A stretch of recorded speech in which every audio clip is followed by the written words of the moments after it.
Welcome to the Paranormal M channel. I'm so happy you're here, and I can't wait to share paranormal experiences with you from all around the world. Drop a comment below and tell me where you're watching from. Thank you so much for sending in all of your personal paranormal stories. Make sure to subscribe and turn on notifications so you'll be the first to watch and comment on our newest videos. I truly love being here and sharing these experiences with you. Thanks again. Now let's dive into today's paranormal stories. So let me start by saying this. I'm usually the person rolling my eyes at paranormal stories. I'm not some hardcore non-believer or anything. I'm just cautious. People's memories get weird over time, especially when something scares you or doesn't make sense.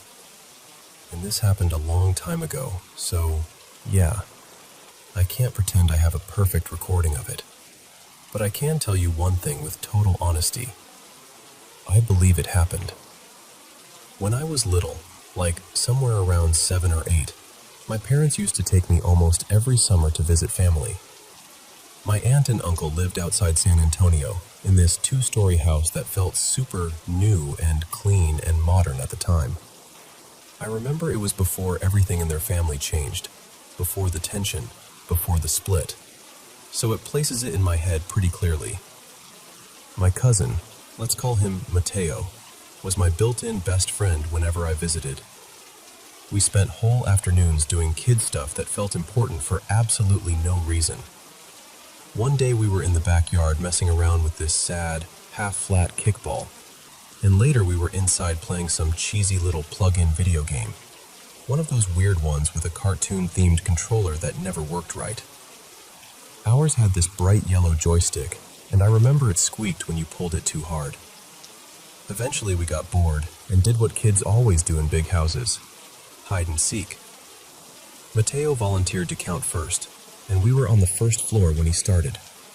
And I remember thinking I was an actual genius, because instead of hiding somewhere obvious, behind a curtain, under a table, I decided I'd sneak upstairs. The stairs were carpeted, and I went up quietly, hands and feet, like some little ninja. I wasn't worried about making noise at all. At the top of the stairs, there was this closet with a folding accordion-style door. Not a real walk-in closet, more like a narrow hallway closet. I thought, perfect. Even though, looking back, it was an awful hiding place. It was basically the first spot anyone would check. But I was 7. My standards were low. I grabbed the handle and tried to pull it open, and it didn't move right away. There was resistance, like something soft but heavy was jammed behind it. My uncle was really into sports, and he had gear everywhere, so I assumed it was a bag shoved in there wrong. I tugged harder. The door finally gave, and something came out. Not slid out, not crawled out. It jumped. I can still see it in my head like it's happening right now. This big, pitch-black, fuzzy spider-like thing sprang out onto the carpet. It didn't move like a normal animal. It wasn't skittering. It was bouncing, like its main way of getting around was these short, quick hops. And I know this is where it sounds ridiculous, but I'm just telling you what I remember.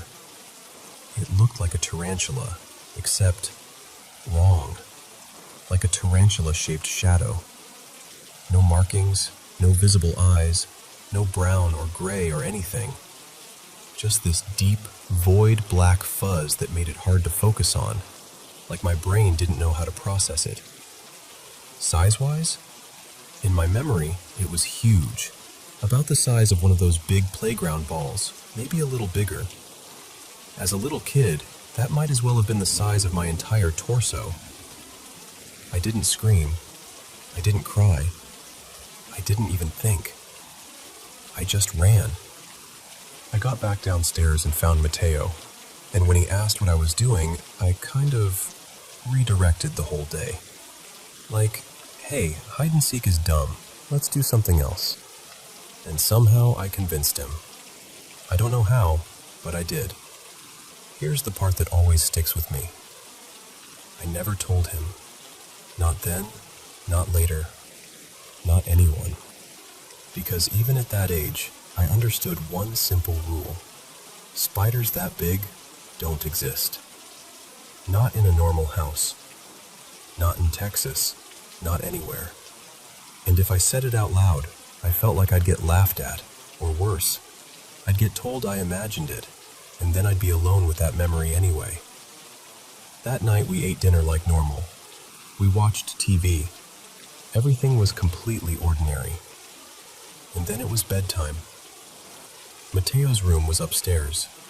The same upstairs. And I remember hanging back and letting him go first, pretending I wasn't scared. Like I was just being a bratty little cousin, letting him lead the way. But nothing happened. No shadow spider. No movement. No sign of it anywhere. We even passed the top of the stairs and the closet and nothing. Like it never existed. We went to sleep. I didn't get sick. I didn't have some dramatic haunting after that. No one in the family ever mentioned anything strange in the house, before or after. It was just one moment, one impossible thing, then normal life again. And I get it. Compared to most paranormal stories, that's pretty anticlimactic. No ghost voice whispering my name, no doors slamming, no glowing eyes in the dark. Just a closet door that stuck, and a jumping black thing that shouldn't have been real. But here's why it still bothers me. I don't remember most days from that age. I don't remember most summers, most meals, most random afternoons. But I remember that. I remember it so clearly, it's like I can feel the carpet under my hands and hear my own feet pounding down those stairs.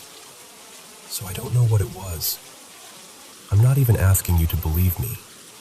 I'm just finally saying it out loud because I've carried it quietly for years. And honestly, I'm curious what you think it was, because I still don't have an explanation that satisfies me.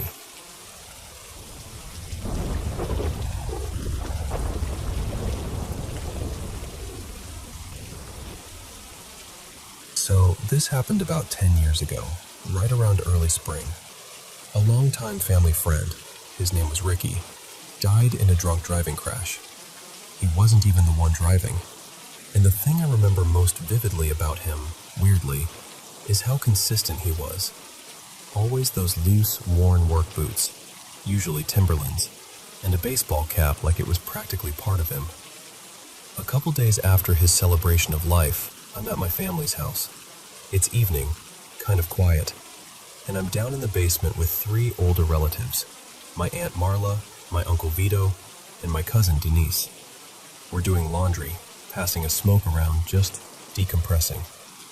We're the only ones home. Like, for sure the only ones home.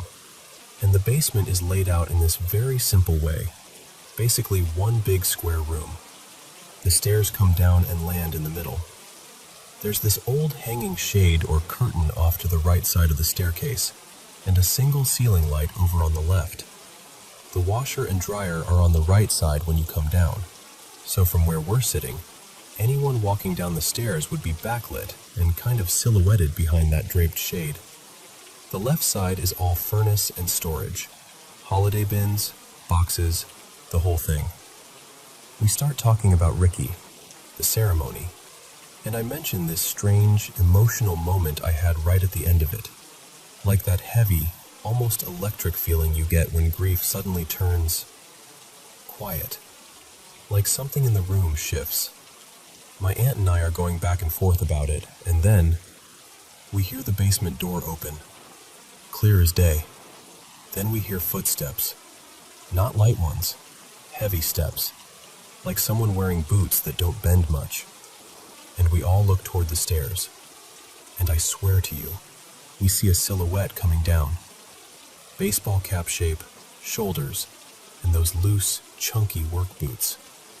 The way the feet landed, solid, slow. The figure reaches the bottom, and from the silhouette it looks like they turn left, into the storage side of the basement. My aunt goes, "Who is that?" My uncle, trying to sound casual but already tense, calls out, "Hey, what are you doing over there?" If you're looking for the weed, it's over here. No answer. So I stand up.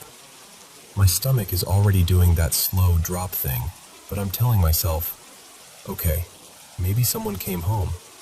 Maybe I missed a car door. Maybe I'm just keyed up from the funeral. I walk to the left side, past the furnace, past the stacked bins. Behind the bigger boxes, there is nobody. Nothing. No movement. No shadows.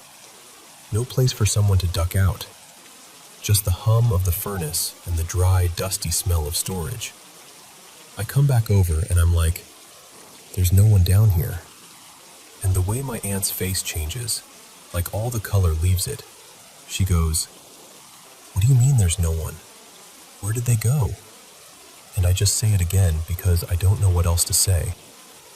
There's literally nobody else down here but us. And for a second, nobody talks. It's like we're all waiting for someone to laugh and break it. But no one laughs. My uncle just mutters something like, "Yeah, I'm heading out." Like he suddenly remembered an errand that cannot wait another second. We all go upstairs. We check the kitchen, the living room, the hallway. No one. Doors locked. House quiet. Still only us. And what makes it worse is that we didn't really talk about it afterward. Not in a real way. It was like we all silently agreed, don't poke it. Years go by, and I watched him change right in front of me. Like, instant. His face drained, his posture stiffened. He went from relaxed to locked in, like a switch flipped. And he just said, low and firm, "I don't want to talk about that." That was it. No joking, no shrugging it off, nothing. And honestly, that reaction still chills me more than the silhouette did, because I've seen this man stare down real-life stuff without blinking. But that, whatever we saw, he wanted it sealed away. I get goosebumps every time I tell this story. Not because I'm trying to convince anyone of ghosts or anything like that, but because it felt so physical, so ordinary in the moment. Door opens, boots on steps, someone walks down. Except they didn't. 4 people heard it. 4 people saw the same outline, and then the person was just gone. I've had weird feelings before, little coincidences, electronics acting up when I was younger, things you can shrug off. But that night in the basement, that's the one I can't file away. Because it wasn't just my memory, it was shared. And there's still no logical explanation that sits right in my chest. Just the sound of boots on stairs, and the feeling that someone came down, turned left, and vanished.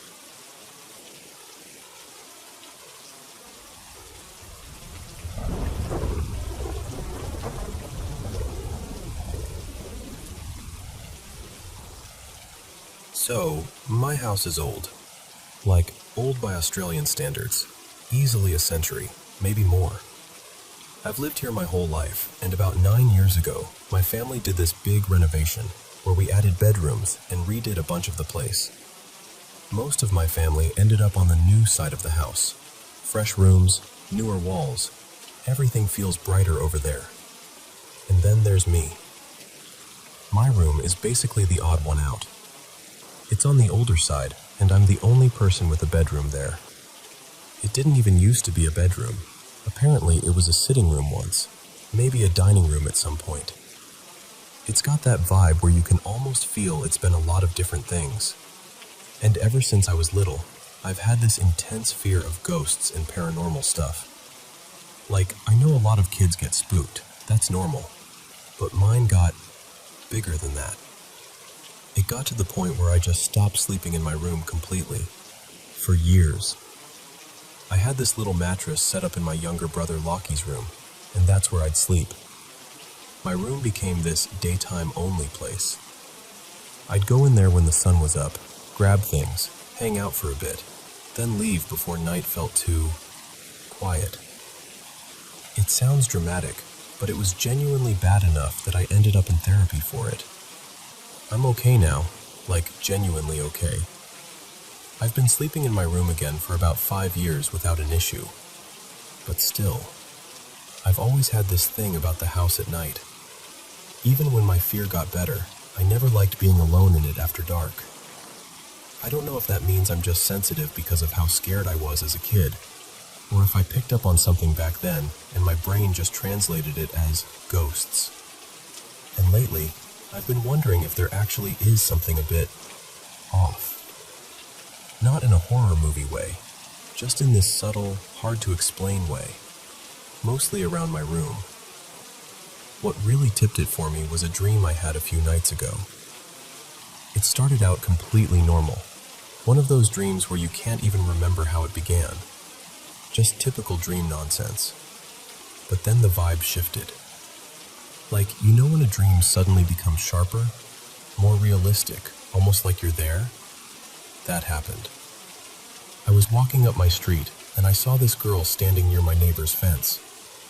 I'd never seen her before in my life, but in the dream I stopped, like my body recognized her before my brain did. She looked First Nations, Aboriginal, and she was wearing these older-style clothes, like a simple dress you'd see in an old photo.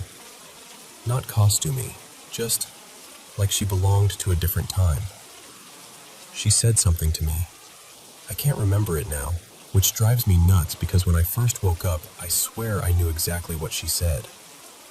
But it was something that made me realize I was dreaming, like she pointed it out or reminded me. And the second she said it, I woke up instantly. And the weirdest part was the thought that came with me when I woke up. It wasn't like my normal thoughts. It was just there, fully formed, like someone placed it in my head. I'm safe here. I'm with friends. Not exactly those words, but that meaning, this calm certainty. Like I'd been told, not like I'd decided. And then, right after, my normal brain kicked in and I was like, hang on, what? Why would I think that? Even half asleep, I knew it didn't feel like it came from me. And ever since that night, I've been replaying everything that's ever felt strange about my room. Like I remembered this one stretch of nights earlier this year, maybe a week, where I was consistently scared of one specific corner of my room. Same corner every time. I'd look at it and feel this instant nope, like there was something there watching from that spot. And it wasn't a general fear, it was really specific, like my body had picked a target. And then, after a few nights, it just stopped. Like whatever it was, if it was anything, moved on. And I went back to normal, like I'd imagined the whole thing. And there's also the bathroom right next to my room, on that same older side. It has weird vibes too. I know bathrooms can feel kind of cold and echoey anyway, and maybe I'm just reading into it. But it always feels slightly off in there. Like the air is heavier, or like you don't want to linger. So yeah, that's where I'm at. I don't know if I'm just pulling old fears back out of storage, or if I'm finally noticing things I've tried not to notice for years. But that dream, it didn't feel like a random dream. It felt like something brushed up against my life and left a little message behind. And the most unsettling part is that the message wasn't, be afraid. It was, you're not alone.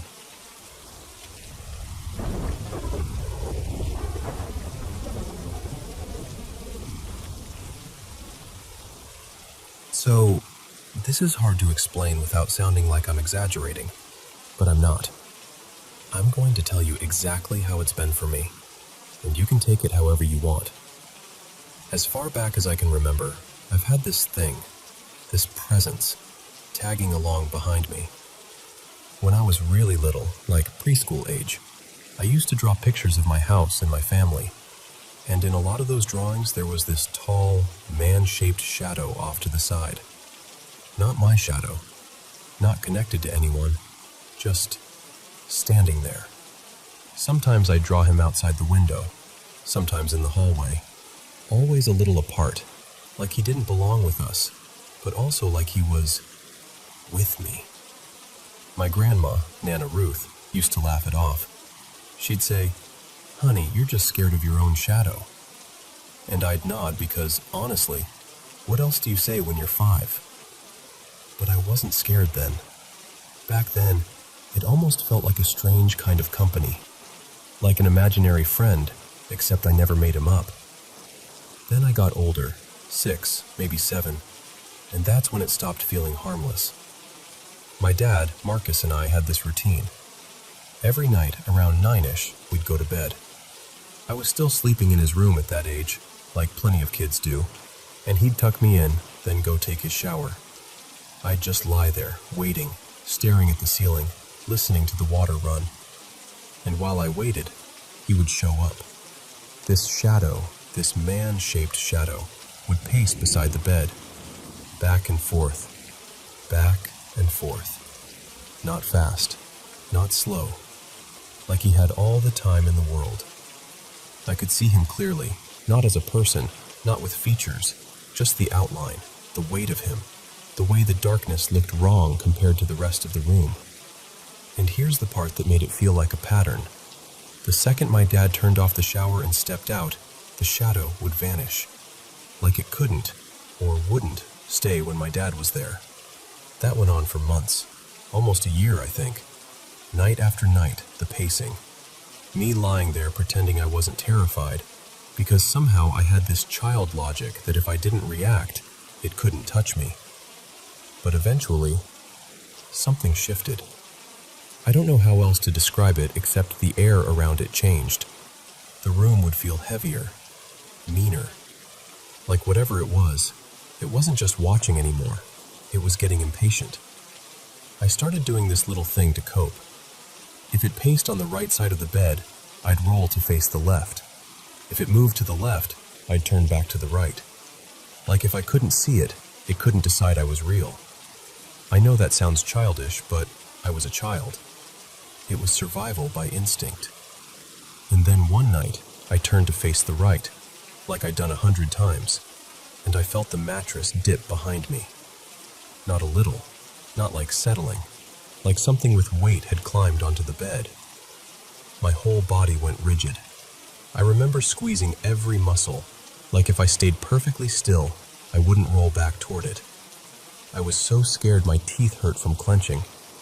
And then, out of nowhere, I felt the sharpest pain I've ever felt in my life, dead center in my back, like something stabbed me without a blade. I couldn't move. I couldn't breathe, not even a gasp. It was like my lungs forgot what they were for. I remember thinking, this is it. This is where I die, and nobody will understand what happened. And I stayed like that, locked in my own body, until the bathroom door opened, my dad walked out, and suddenly I could breathe again. The weight was gone. The air lifted. The shadow disappeared like it had never been there. Years went by. Middle school, high school. I didn't see it, but I still had that sensation sometimes. Like I wasn't fully alone in a room, even when I was. Like something was behind the curtain of ordinary life. Then I was 17, senior year, and it came back in a way that still makes my stomach turn when I remember it. I had come home late from rehearsal. Our school play ran long, and it was around 10 at night. My family was out. The house was quiet in that way that feels too empty, like even the walls are listening. I was exhausted, so I went straight to bed. I fell asleep fast, but I had this dream that an earthquake was happening, the whole world shaking, stuff rattling, that panicky feeling like you can't get your footing. And in the dream, I heard my mom, Elaine, zen clear as day, telling me, "Wake up, answer the phone." And then I woke up. My phone really was buzzing on the nightstand, and my bed was shaking, violently, like someone had grabbed the frame and was trying to rattle me awake from the outside. I sat up, and above me, right above me, was this swirling mass of darkness, like a vortex made of shadow. Not smoke exactly, not mist, something thicker, something that moved like it was alive, writhing and curling in on itself. There was a neon sign across the room, this silly pink, lucky cowgirl sign I'd gotten at a flea market, and I could see it through the shadow. but the darkness kept swallowing the color and spitting it back. Pink, dark pink, pink, dark pink, like the shadow was breathing over it. In the center of the vortex, there was something like a face, but featureless. No eyes, no mouth, just the sense of where a face should be, and it made my skin crawl because it felt like it was focused on me, fixed on me. The man shape from childhood was gone. This looked wrong, bigger, more moss-substantial, like it was wearing horns made of shadow or growing them right in front of me. I remember thinking, no, this can't be real. I'm half asleep. I'm imagining it. I tried to blink it away. It didn't go anywhere. The phone kept buzzing. My hands were shaking so badly it took effort to grab it. And the second I answered, literally the second I pressed accept, the bed stopped shaking. The swirling shadow collapsed in on itself like a curtain being yanked shut. And then it was gone. On the other end of the line, my mom was asking if I was okay, like she could hear something in my voice. And I lied. I said I was just tired. That was it. Just tired. Because how do you tell your mother you woke up to a shadow tornado above your bed like it was waiting for you? After that night, I made my little sister Tessa sleep in my room whenever I could convince her. I played it off like we were having sleepovers, but really I just couldn't stand the idea of being alone in the dark again. And then, again, it went quiet. Years. Until last year. I was 20, and it came back, but differently. Not dramatic at first. Almost patient. Like it had learned I'd grown up, and it didn't need to announce itself with a full-on nightmare. My bed would rock sometimes. Just enough to notice. Not a big shake. More like a slow, unsettling sway. Every time, I'd grab my phone and check for earthquake alerts. Nothing. No tremors reported. No explanation. Sometimes I'd feel what I swear was my cat hopping onto the bed and curling up next to my legs. That familiar little weight. The warmth. I'd turn to pet her, and there would be nothing there. No cat. Sometimes she'd be across the house, and I'd hear her collar jingle from another room. And the creepiest part? It followed me once. Not in a visible way, but I felt it. I was on a trip, down in New Orleans, and one night in the hotel, the bed did that same subtle rocking. In a different city, in a different building, hundreds of miles from my apartment. That's when it stopped being, maybe my house is old, or maybe I'm just tired. That's when it felt personal. Honestly, that version of it messed with me more than the big, obvious horror moments. Because when something is subtle, it creeps into your day. It makes you doubt your own senses. It makes you feel like you're slowly losing your grip. I got so fed up, so angry, that I finally told my friend Mira, who's into Wiccan practice and protective work. I didn't even know how to ask without sounding ridiculous, but she didn't laugh. She just listened. Then she mailed me a couple of protection stones and told me how to keep them, where to place them, what to do if I felt that presence again. And whether it's belief, coincidence, placebo, whatever you want to call it, after I started keeping those stones nearby, it stopped. The rocking stopped. The phantom cat weight stopped. The name whispers stopped. Not long after that, my boyfriend, Jonah, moved in. And having another person in the space with me, someone grounded and alive and real, helped more than I expected. The apartment feels warmer now, less like it has corners where something can hide. But if I'm being honest with you, I still don't feel totally alone. Even on good nights, even when everything is normal. And that's the part that makes me furious sometimes. Why me? Why for so long? Why does it come and go like it owns a piece of my life? I've heard people say stuff like, that only happens if you're cursed, or that sounds like sleep paralysis, or maybe it's mental illness. And maybe any of those could be true. I'm not ruling anything out. I just don't know. All I know is I've lived with this shadow presence like it's been orbiting me my whole life. And even when it's quiet, I keep one part of myself braced, just in case it decides to step out of the dark again.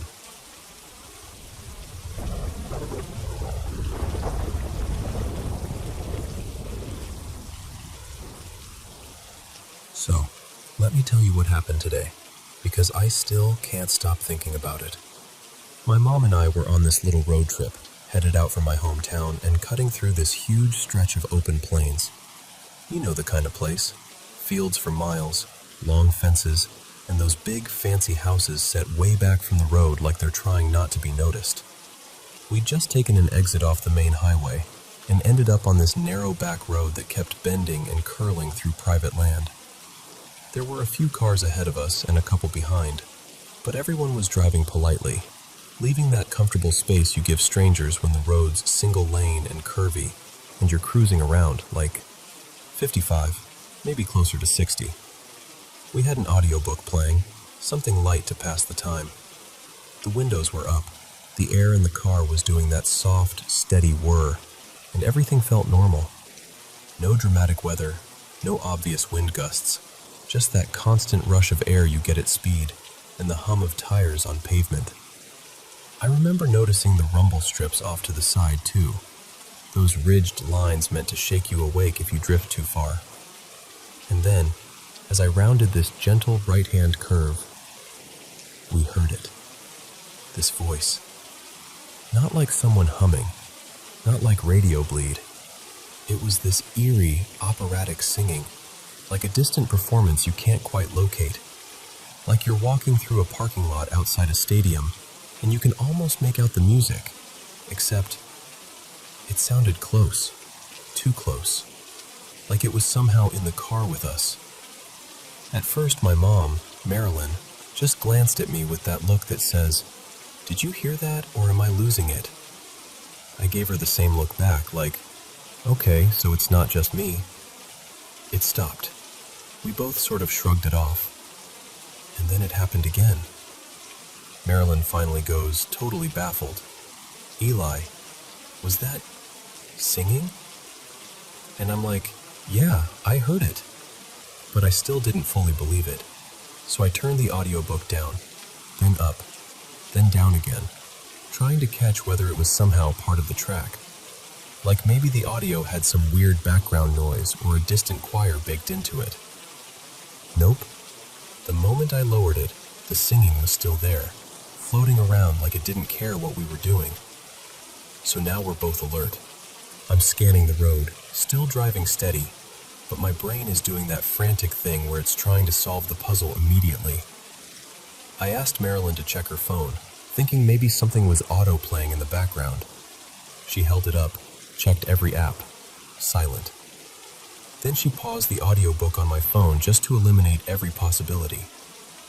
Still singing.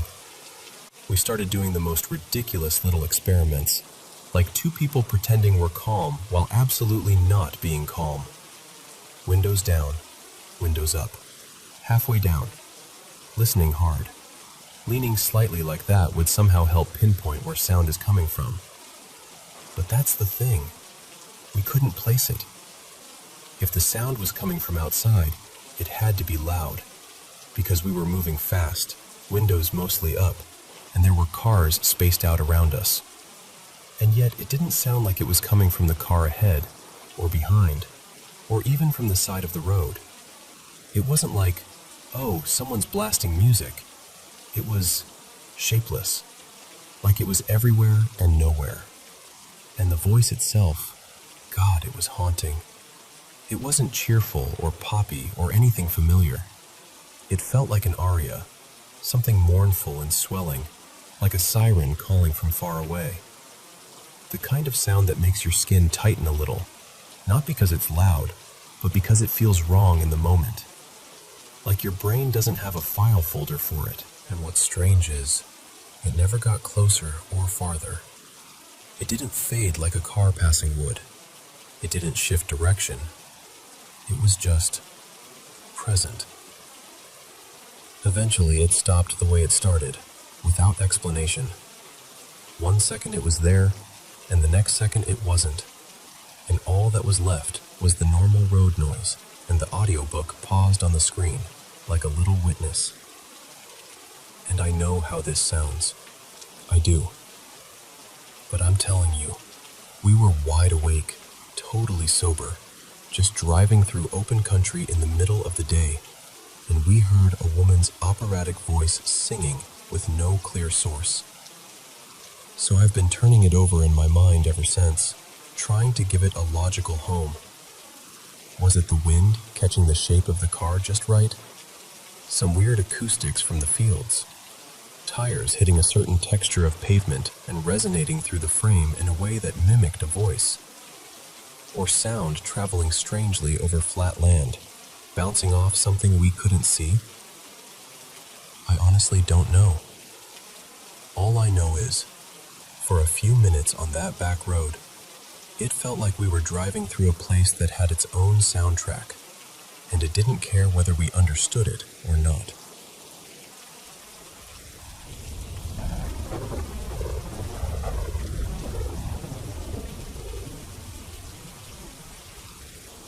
Okay, so I work at this little antique shop, the kind that always smells faintly like old books and furniture polish.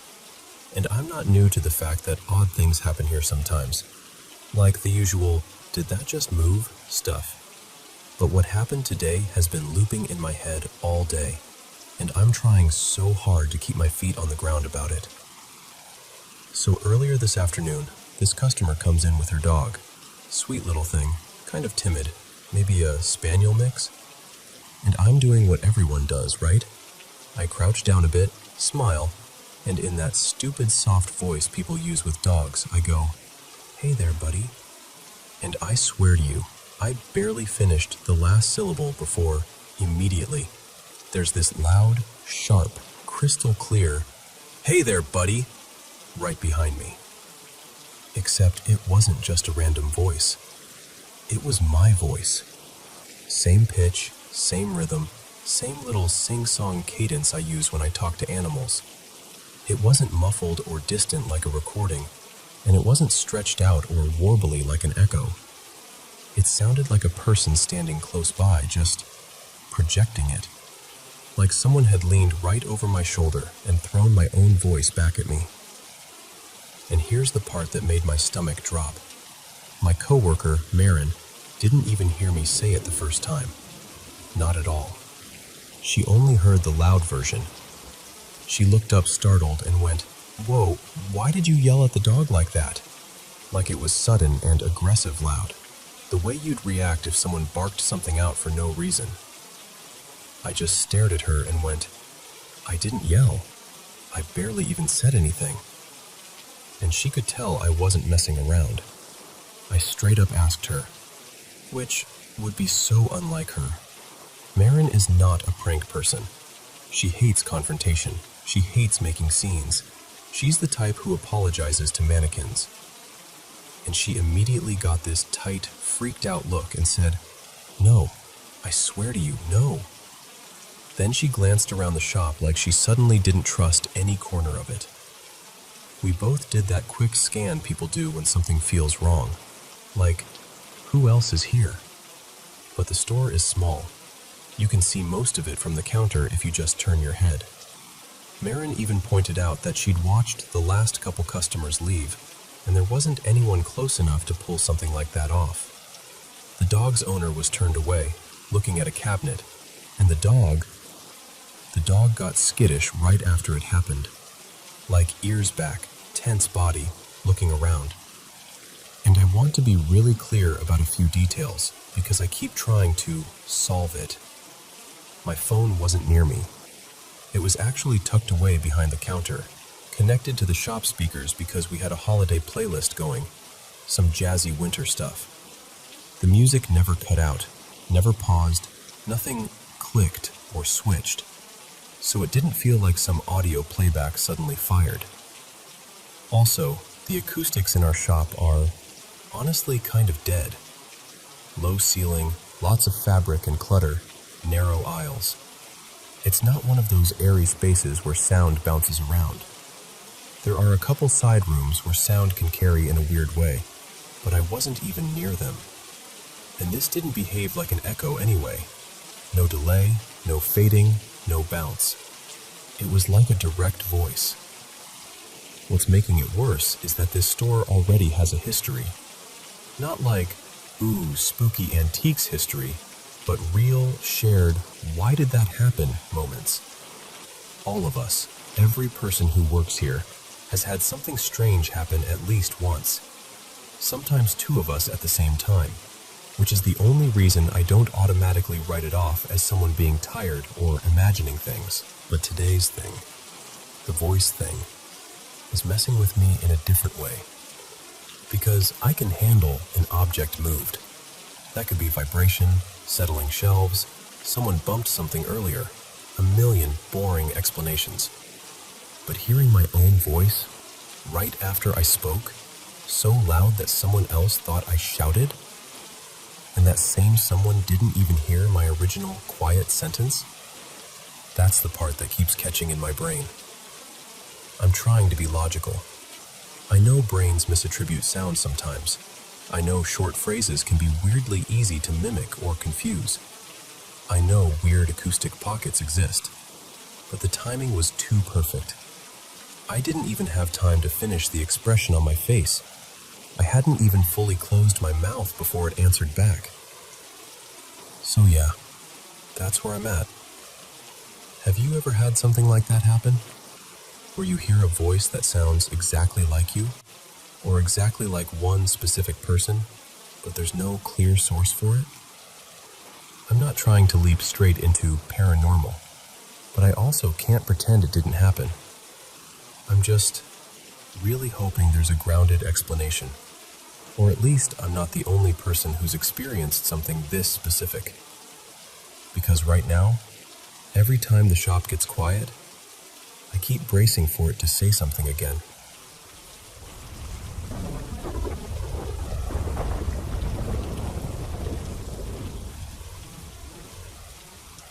So, I must have been about 5 when this happened. And I know that's young, but I remember it in that sharp, crystal clear way you only remember the things that really scare you. It was winter, sometime around 7 in the evening. The kind of night where it's dark way too early, and the house feels warm and bright because someone's cooking. My parents, Mara and Vincent, were in the kitchen making dinner, and I was wandering around underfoot like kids do. At one point, the front door was open. I genuinely don't remember why.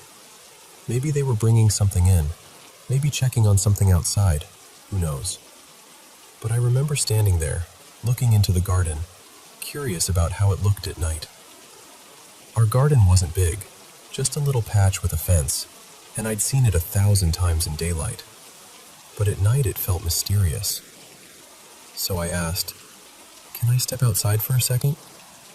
They said yes, something casual, like they weren't thinking twice about it. And I went out, just a few steps onto the cold ground. I remember turning around almost immediately, like, okay, I saw it, ready to go back inside. And that's when my stomach dropped, because the front door was gone.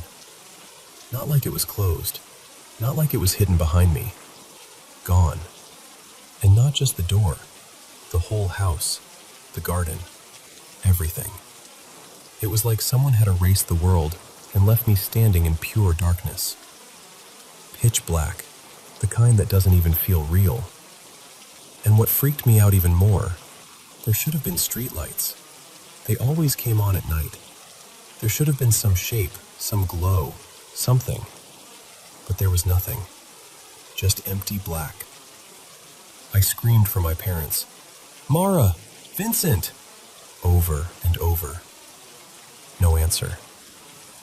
I started reaching out with my hands, sweeping my arms around like I could feel the house again if I just stretched far enough. I expected to touch the wall, the door frame, a plant, the fence, anything. But there was only air. It didn't even feel like my garden anymore. It felt like I was standing in a giant open space that went on forever. I didn't know what else to do, so I started walking straight ahead.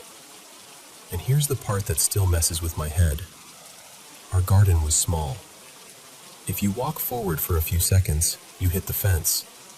If you keep going, you reach the gate. I should have bumped into something almost immediately, but I didn't. I walked and walked, minutes, not seconds, into that darkness, and nothing ever stopped me. I remember my shoelaces kept coming undone, They were the kind that always slipped loose.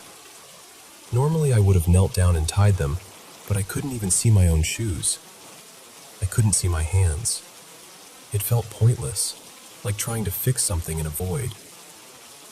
I was crying, but it was a quiet kind of crying, like my body was too scared to make noise anymore. And then, way off in the distance, I saw light. 2 small strips at first, like someone had cracked a door open somewhere in the universe.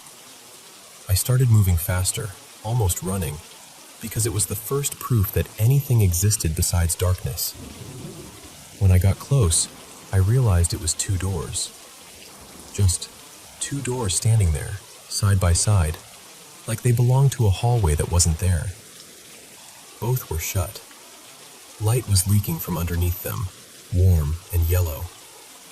I remember staring at that glow like it was the most beautiful thing I'd ever seen. I listened. Behind the door on the left, it was quiet. Dead quiet. So I reached my hand out for the handle. And right before my fingers touched it, I got dizzy. Not normal dizzy, not I stood up too fast. It was like the world tilted violently, like something grabbed the inside of my head and spun it. The darkness, the doors, the light, all of it started to swirl. And then, going. I blinked, and I was back at home. Not outside in the garden, not in darkness. I was standing inside the house, right in front of our front door, like I'd just been about to open it from the inside. I remember freezing there, completely still, trying to understand what had just happened. My legs felt numb. My mouth felt dry. The dizziness clung to me like I was carsick.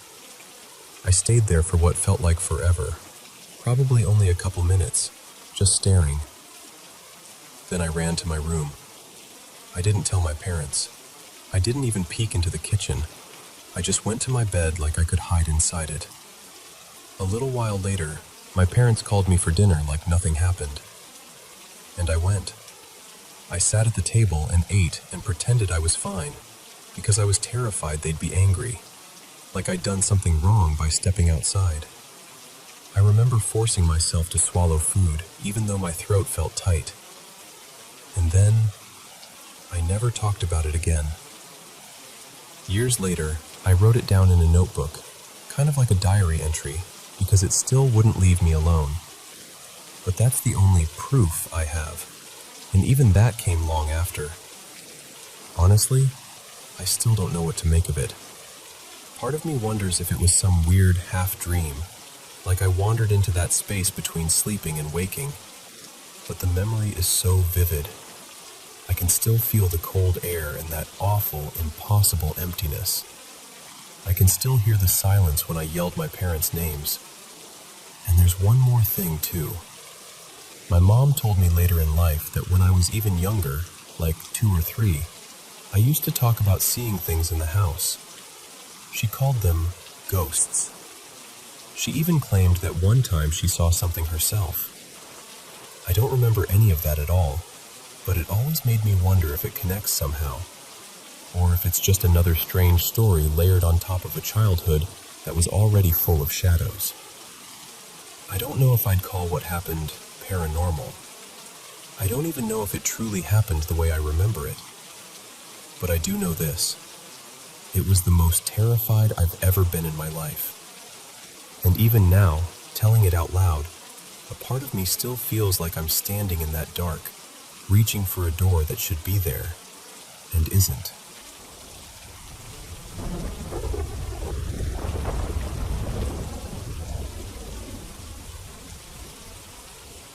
So, this happened when I was back near my hometown, outside Nagpur.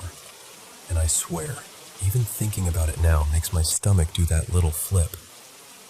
I'd matched with this girl, let's call her Mira, on Bumble. She was cute, ridiculously fun, and it was one of those easy, no-pressure situations because I was leaving India soon anyway. I was moving to Canada in a few weeks, so it wasn't meant to be some big, serious love story. Just a couple of weeks of good company and chaos in the best way. Mira worked in a research role at a law university way out on the outskirts. She actually lived on campus, and the whole area was bordered by this massive forest.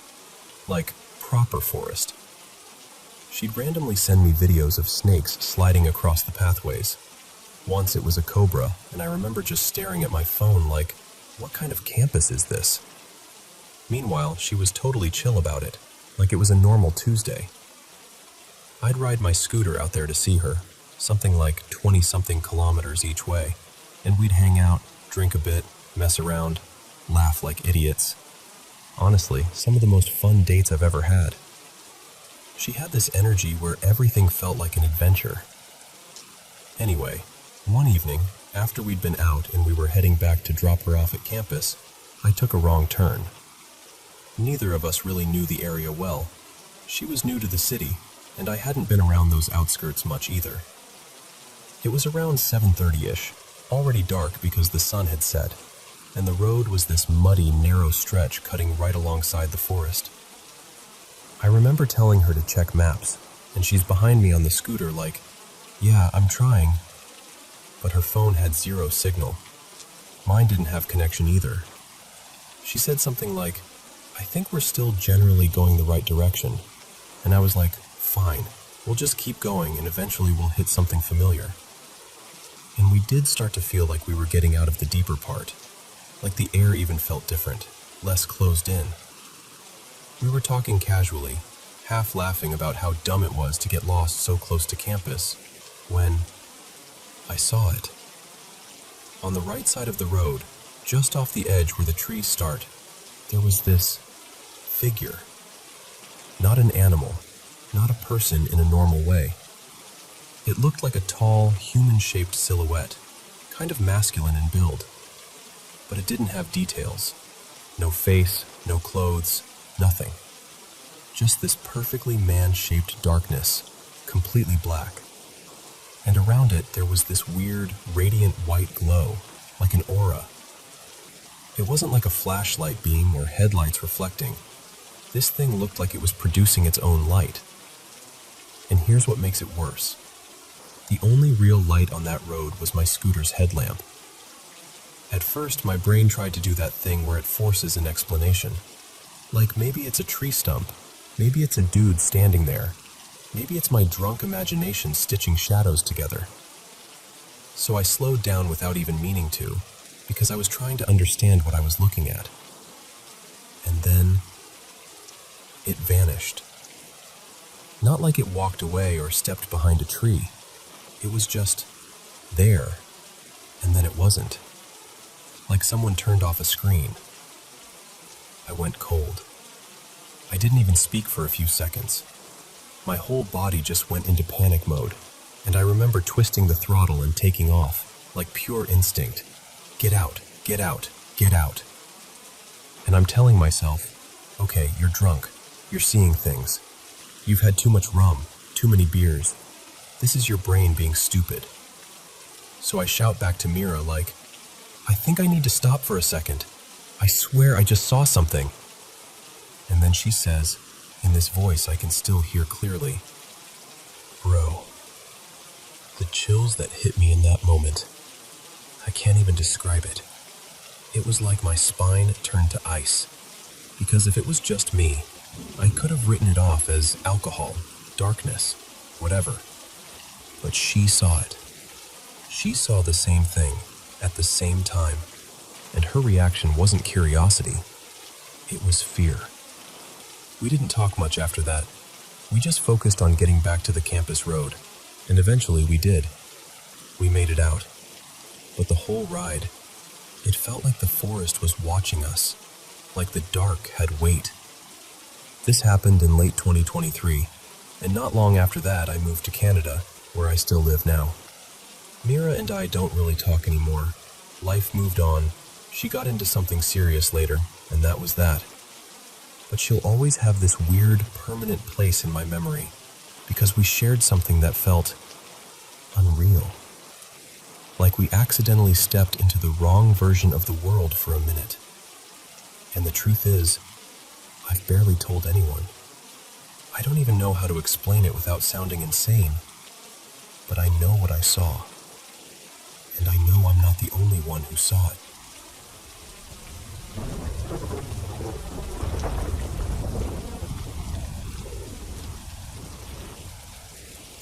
So, I moved into this place about 14 months ago, and for most of that time, I've chalked everything up to normal old house stuff.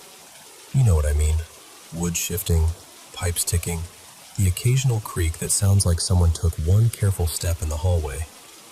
Sometimes I'll hear this soft little flurry of noises in the kitchen, like cabinets settling or something lightly bumping the counter, and every single time I go check, nothing. Not a dish out of place, no sign of anyone, or anything. Eventually you stop reacting. It just becomes the house breathing. But then my boyfriend, well, I'll call him Mateo, started having these weird moments. And at first I honestly thought, okay, this is probably that half-awake hallucination thing. Hypnopompic stuff. Your brain loading in the world before it's fully online. The first time, he tells me he woke up and saw me open the bedroom door and step inside.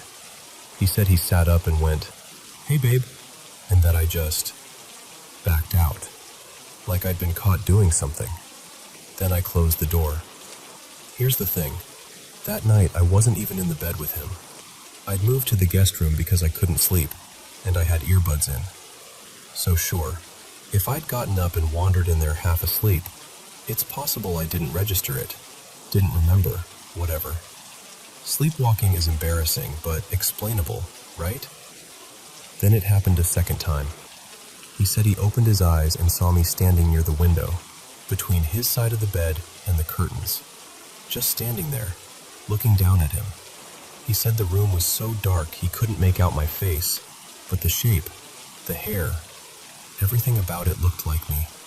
And he reached his hand over to my side of the bed, and I wasn't there. Again, I was sleeping in the other room that night. So now I'm sitting there like, oh my God, am I doing something creepy in my sleep? Like, am I silently hovering over my own boyfriend while he sleeps? That's mortifying. I told him, if you see me again, please just touch me and wake me up. Don't just stare at me and try to solve it like a puzzle. And then this morning, he tells me the third one. He said he woke up the way he always does in these moments, because he can feel someone watching him. That intense, prickly sensation, like your body knows before your eyes do. So he opens his eyes, and he sees me sitting upright in bed, but not normal sitting up in bed. He said I was sitting too still, too poised, and I was smiling. Not a small smile, not a sleepy grin.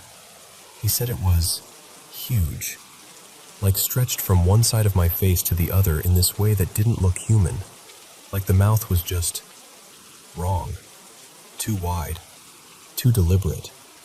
And then, this part makes my stomach flip. He said the thing that looked like me lifted a hand and curled its fingers, like come here, like it wanted him closer. Mateo told me he remembered what I said, so he reached his hand out to touch me, to wake me up. And he felt me. He felt my shoulder, my arm, warm and heavy, lying down asleep next to him, while he was still looking at the thing sitting up.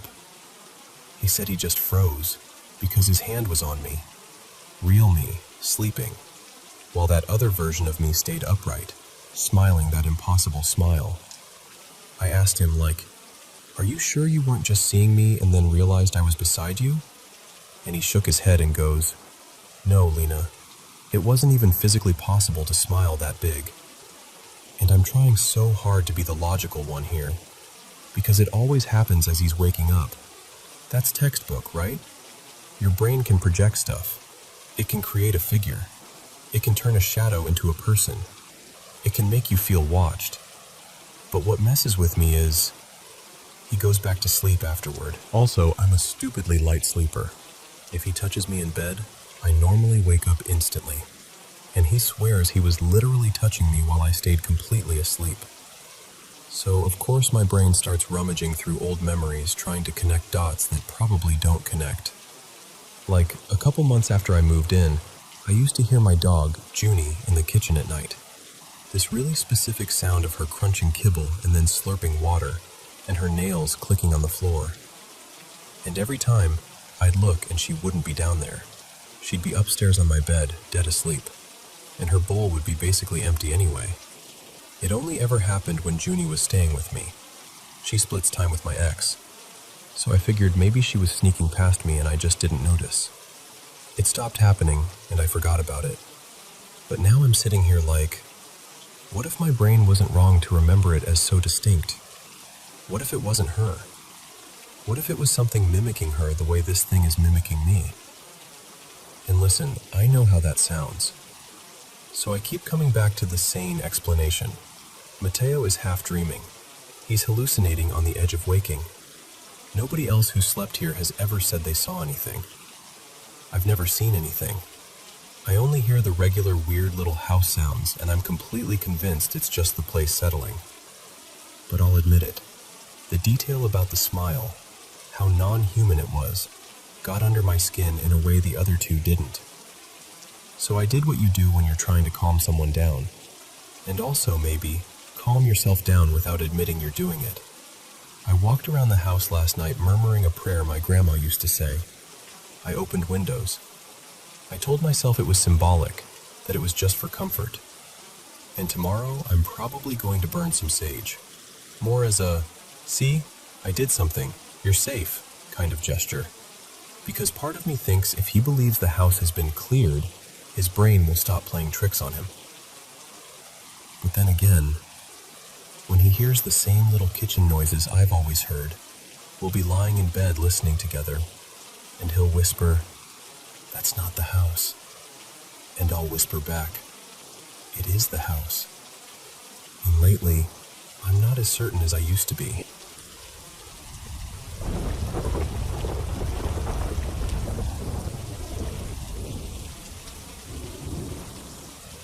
Okay, so before I get into this, you have to understand my buddy. I'll call him Drew here. Drew is one of those people who's always had paranormal stories.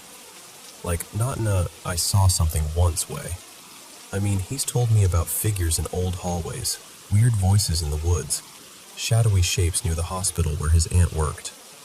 The kind of stuff that makes you laugh until you see his face and realize he's dead serious. And the thing is, where I live, it's the complete opposite of spooky. It's one of those really nice, quiet neighborhoods where everybody knows everybody. People wave. Dogs have play dates. Nothing bad ever happens. It's the kind of place you'd think a ghost would get bored in. So, May 2019. The Toronto Raptors had just made the finals, and I was losing my mind with excitement. I had so much energy buzzing in me that I couldn't just sit inside. I had to burn it off somehow. So I go out back to my trampoline and start doing flips like an idiot, just riding that adrenaline. Drew's on the back steps watching me, arms crossed, just kind of smirking, until he suddenly goes, really quietly, like his throat tightens up. Evan? And I'm like, yeah? What's up?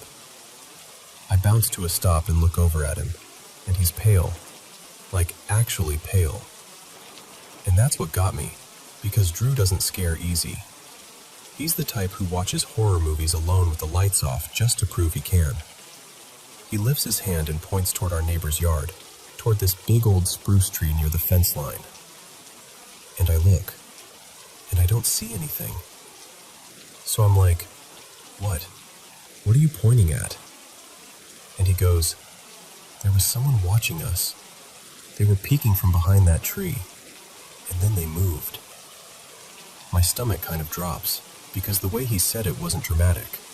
It was worried, like he was trying not to panic. So I climb up onto the deck to get a better view. I stand there scanning the yard, the fence, the tree. Nothing. No movement. No sound. Just the normal backyard quiet. I wait, honestly probably like 10 minutes. Then I do the dumb teenage thing where you get brave because you don't want to admit you're nervous. I shout, "Hello? Who's there?" Silence. So of course I decide I'm going to be a hero. I hop down and walk straight over to the tree, heart pounding like I'm about to catch someone. I look behind it. Nothing. No footprints, no rustling, nobody. But even after I walked back, Drew didn't relax. He kept staring at that spot like he was waiting for something to lean out again. And that should have been the end of it, right? Just one creepy moment, maybe a misunderstanding. Except, it wasn't. Jump to January 2021. Another friend of mine, let's call her Maya, lives a few streets over in the same neighborhood. One night we're on a video call, just chatting, nothing weird. In mid-sentence, she snaps her head toward the front of her house like she heard something right outside. I'm like, what's wrong? And she whispers, someone just pounded on my front door. Her parents were out of town at the time, and she was home alone. And it was late. Like that heavy kind of nighttime where everything outside feels too quiet. Then, no warning, Maya backs away from her phone, and I hear her voice get shaky. She goes, there's someone outside my window. And I'm like, what? Who? And she says this sentence that made my blood turn cold. He's completely black. Like not wearing black, he's black. And his eyes are yellow, like glowing. Then Maya screams, this full, raw, panicked scream, and the phone jolts like she almost drops it. And she's crying, yelling, it's inside! Evan, it's inside my house! I don't even think. I just grab my hoodie and run out the door. I don't drive. I take my bike because it's faster in the neighborhood, and it's only a few minutes away if you cut through the side streets. The entire ride I'm expecting, I don't know, something to step out in front of me. Something to be waiting. I get there, pounding on her door, and she throws it open and basically yanks me inside. She's shaking so hard she can barely talk, and when she finally does, she just keeps repeating, it's gone. It just disappeared. No broken windows, no open doors, nothing out of place. Just her fear filling the whole house like smoke. And we tried to rationalize it. We really did. Stress, imagination, shadows, anything. But then, summer 2022, I'm in my backyard again, this time with another friend. Let's call him Noah. We're having a little fire going, just messing around, roasting snacks, talking about nothing important. Noah has always been sensitive, I guess. He gets spooked easily, and he swears he picks up on weird vibes in places other people don't. He's standing near the edge of the yard, kind of dancing around, being goofy. Then he just freezes, like his whole face drains. And he goes, very quietly, do you see that? I turn, expecting maybe an animal or a person. He points toward the same neighbor's yard, and he says, there's a shadow, a man. It's huge, like 8 feet tall. I scan the yard. Nothing. The trees are still. The fence line is empty. But then I notice something that makes my skin prickle. There's this weird patch of fog. Not like a misty evening fog everywhere, just a single cloud of it, sitting low in the middle of the yard like someone poured it there. No breeze, no reason, just fog in one place. Noah wouldn't stop staring at it, wouldn't step closer, just kept backing up like whatever he saw could move again at any second. And then the last thing, this one's just me. This past summer, I get home late from a movie. It's quiet, lights off, neighborhood asleep. I step out of the car, shut the door, and as I'm walking up my driveway, I hear this scream, like a full-on, blood-curdling scream, coming from the woods behind the houses. Not like a fox, not like a dog, a scream that sounded human. Every hair on my arms stood up. I ran inside so fast I nearly tripped. Then I went to the window and stared out, scanning the trees, the street, the shadows between houses. Nothing. No movement, no person, no animal, no sound afterward. Just quiet again, like the neighborhood swallowed it. And that's what messes with me the most. I've never actually seen it. Not clearly, not like they describe.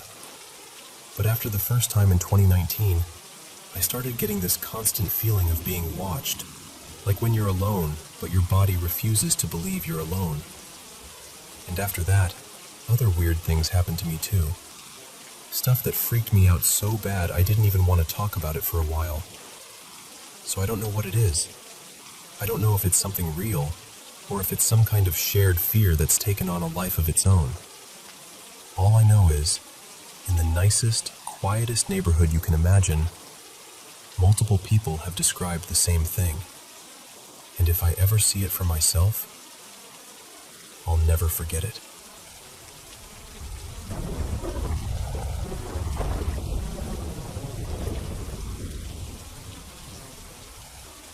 So this happened maybe late spring last year, back when I was still living at my mom and stepdad's place, before I ended up moving in with my Nana. There was this house up the dirt road that always made my family, you know the kind. Nothing bad you can point to, but every time you look at it, your stomach just tightens a little.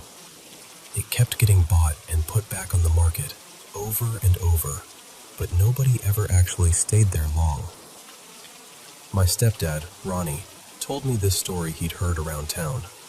Years ago, a family lived there and then, apparently, just vanished. Like, they left furniture, dishes, even kids' stuff behind, but took small personal things, like wallets, photos, and paperwork. Supposedly, authorities tracked them as far as the state line heading toward Arizona, and then it just stopped. No new reports, no sightings, nothing. Like they fell off the map. So of course, one day me, my brother Caleb, and our friend Mara decide we're going to go check it out. Because we're geniuses, obviously. The place looked exactly how you'd imagine. The porch was buried in dead leaves and snapped branches, and weeds had taken over like they owned the land. There was even this skinny little tree pushing up through one corner of the porch boards, like the house was getting swallowed slowly from underneath. The driveway had this weird carport thing, just a roof, no walls, like someone started building it and gave up. Off to the side, there was a smaller shed, and behind the house was a whole mess of stuff. A gated pasture area, a beat-up horse ring, 2 locked shipping containers, and a couple huge barn-like buildings that were open on one side. There were also 2 garages, and inside them were these long, narrow trenches running down both sides, like someone had dug channels into the concrete. That part bothered me more than it should have. But the weirdest detail? When we finally got to the house itself and started peeking around inside, there were these odd cutouts in the walls in multiple rooms. And each cutout had a piece of drywall that fit it perfectly, like a puzzle piece you could pop in and out. Some openings seemed to go into the walls. One looked like it led under a bathtub. Another was tucked where a closet should have been. None of them were big enough for a person to crawl into, but still, why would you even make those? Both the front and back doors were locked. We circled the place like we were in a low-budget crime movie, found a window that wasn't latched right, and climbed through. We dropped into what looked like a dining area with a little bar counter, and that opened into a living room. Everything felt like the air didn't move right. We walked down a hallway, 2 bedrooms and a bathroom. The bathroom had a broken toilet and an old medicine cabinet. One bedroom had literally one thing in it, a paperback book, face down in the middle of the floor. The living room had one lonely chair, angled slightly like someone had been sitting in it recently, even though there was dust everywhere. Then we went past the kitchen and pantry and found the master bedroom. And I'm telling you, the second we stepped into that room, all 3 of us felt it. Like a pressure shift. Like the room didn't want us there. It was mostly empty except for this cracked plastic light cover on the floor. The blinds were down on the windows, but one window looked like the blinds had been dragged downward, like someone slid their whole body down them, leaving them bent and half collapsed. But we still stayed, because again, geniuses. I downloaded a couple ghost hunting apps on my phone earlier, mostly as a joke. I didn't really believe they'd do anything. We sat in the living room, trying to act brave, and I opened this one app that showed an EMF meter and claimed it could translate words it picked up into text. A little text box popped up and showed spray. Then a second later, beside you. And Caleb, without even speaking, slowly looked down. Right next to his shoe was a can of bug spray. Not just any bug spray, a bright red can, the kind you'd instantly notice. None of us remembered it being there, and I swear on everything, we would have seen it when we walked in. We're all staring at it, that cold silence settling in, and I switch apps to a voice recorder one that claimed it could catch EVP-type sounds. I hit record, and we just sit there, barely breathing. Maybe a minute passes. Then we hear a loud bang from down the hallway, like a cabinet slamming, like a door hitting a frame. We jumped up and rushed back down the hall, but nothing was moving. No doors were open, no windows had blown in. But that medicine cabinet in the bathroom, the one we'd looked at earlier, now looked slightly off, like it had been messed with. The worst part? My phone caught the bang on the recording. That was enough for us. We didn't even argue. We climbed out the same window like our lives depended on it, but we didn't leave the property. We ran to that little side shed under the carport roof and tried to calm down. Inside were some rusty tools and a torn bag of dog food. We huddled in there, talking fast, half laughing the way people do when they're scared and trying not to admit it. I set my phone up on a metal beam across the shed wall to record us while we talked, just in case anything else happened. A few minutes later, I grabbed my phone to check the footage, and my screen was completely wrecked. It wasn't cracked. It wasn't dead. It was glitching, hard. The entire display was covered in streaks and flashing lines and blocks of pixelated color, like a broken TV channel. It kept pulsing and jumping, and no matter what I pressed, it wouldn't respond. It was like the phone had gotten scrambled. And after that, it never worked again. I ended up tossing it later. I know, everyone says, why would you throw it away? But at the time, I just wanted it out of my hands, out of my room, out of my life. And here's the part that still makes me feel weird when I think about it. While we were inside the house, we kept hearing footsteps outside. Slow, deliberate steps in the weeds, like someone circling the place. And more than once, all of us saw a light flicker in one of the windows, like somebody was moving around in there, even though we were the only ones inside. So yeah, that's it. I honestly don't know what happened up there. I don't know if it was someone messing with us, some electrical thing I can't explain, or something we weren't supposed to walk into. But I do know this. That house didn't feel empty, not even close.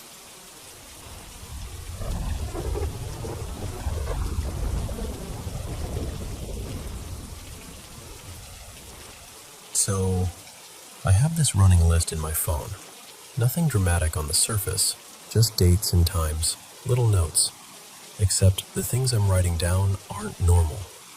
They're the kind of moments that stick to your ribs, the kind you replay while you're folding laundry or brushing your teeth, and you still can't make them make sense. There are two that I think about the most. The first one happened late summer, 8/27/20, just after 6 a.m. My partner, Marcus, had already left for work, and my little boy Eli, he was 3 then, was still knocked out asleep. The house was quiet in that early morning way, where even the fridge hum feels loud. I got up and went to the bathroom. Normal, half-awake routine. And when I walked back out into the hallway, I heard this soft crying. Not loud, not sobbing, just a low, sad little sound, like someone trying not to be heard. My first thought was Eli, like maybe he woke up and wandered out of his room. The crying sounded like it was coming from the den, and our place is small, so if he'd gone in there, he would have had to pass right by me. But I figured maybe I missed him, maybe I was still sleepy. So I walked into the den. Nothing. No Eli. No movement. And as soon as I stepped in, the crying seemed to drift, like it was coming from the kitchen now. It wasn't fading away like a noise you imagined. It was there, just in a different place. I went into the kitchen, and I swear to you, it sounded like it was back in the den again, like it was playing this awful little game, pulling me from room to room. And I remember getting this sudden rush of frustration, because what else do you do when your brain is trying to find a normal explanation and it can't? I started walking back toward the den and I called out, louder than I meant to, "Why are you crying? Why are you crying?" And it stopped. Not gradually, not like it got quieter, just cut off, like someone flipped a switch. The silence afterward was so complete it made my skin prickle. I went straight to Eli's room, heart thumping, and he was still asleep, deep asleep. No sniffles, no damp cheeks, no little hiccups, nothing. And I stood there for a minute just staring at him, trying to convince myself it had to be the plumbing, or the neighbor, or some weird echo. But I knew that sound hadn't come from my kid. The second one happened almost a year later, 8/6/21, around 7:20 a.m. Again, Marcus was already at work. It was just me and Eli, except he was 4 by then, more talkative, more aware of everything. We were sitting together on the couch. No TV, no music, no phone videos. Just one of those rare, quiet mornings where you're both kind of waking up slowly. And then, out of nowhere, a man's voice said, clear as day, "Renee." My name. Not muffled. Not like it came from a TV in another room. It sounded like someone was right there in the house, speaking normally. I froze, like completely still. I didn't even answer, because my brain was scrambling, trying to decide if I'd imagined it, trying to find anything that would make it make sense. And then Eli looked up at me and said, "Mama, did you hear that?" Something said Renee. I felt my stomach drop. Because, okay, if it was in my head, he wouldn't have reacted. And he wasn't laughing or being silly. He looked serious, confused. Then he tilted his head toward the hallway and said, very matter of fact, "I think it went into my room." And I swear, right after he said that, the TV turned on by itself. I just sat there, staring at the TV, and then at my kid, and it felt like the whole house was holding its breath. Those 2 moments are the ones that replay the most, especially because Eli remembers the second one like it happened yesterday. Every once in a while he'll bring it up, casually, like he's talking about a cartoon, and it sends chills straight through me. And the thing is, those aren't the only entries in that list. There have been nights where we've been jolted awake by these huge bangs, like something heavy slamming down. So loud it rattles your nerves. Loud enough that even Marcus woke up, and he can sleep through almost anything. And then there was one time.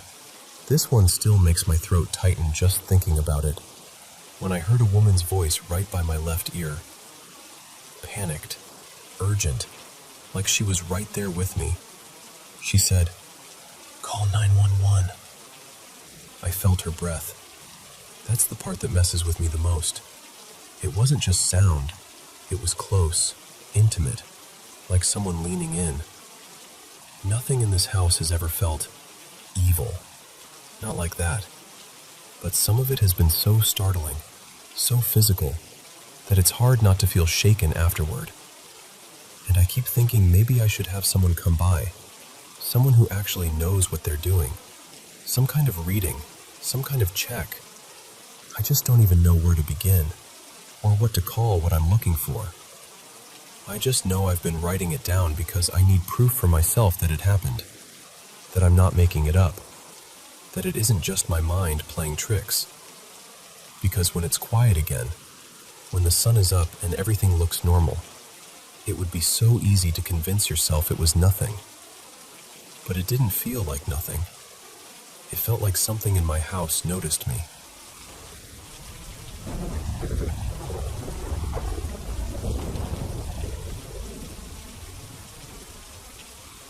So, when we first moved into this place, it honestly felt like a blank slate, quiet, empty, almost too normal. And I remember thinking, okay, great, nothing weird here. My partner, let's call him Ethan, is the biggest skeptic I've ever met. The kind of person who wants 3 explanations, a diagram, and a weather report before he'll admit something is even slightly off. Which is funny, because when he was a kid, he had these experiences that freaked his family out so much that his mom actually brought someone in to check things out. He hates talking about it now, like he's embarrassed it ever happened. But lately, things have been happening here that we just can't neatly explain away. The first thing was small, but it got under our skin. In the middle of the night, we'd hear this sound in our bedroom, like aerosol cans being nudged or rolled around. At first we both went, mouse, obviously. So we checked everything. We moved stuff, cleaned, looked for droppings, listened for scratching, even checked behind furniture like absolute maniacs. Nothing. No evidence, no clues. Just the sound. Like something was slowly pushing those cans around, right when the house was at its quietest. Then there's the gaming console. We've tried so hard to debunk this one.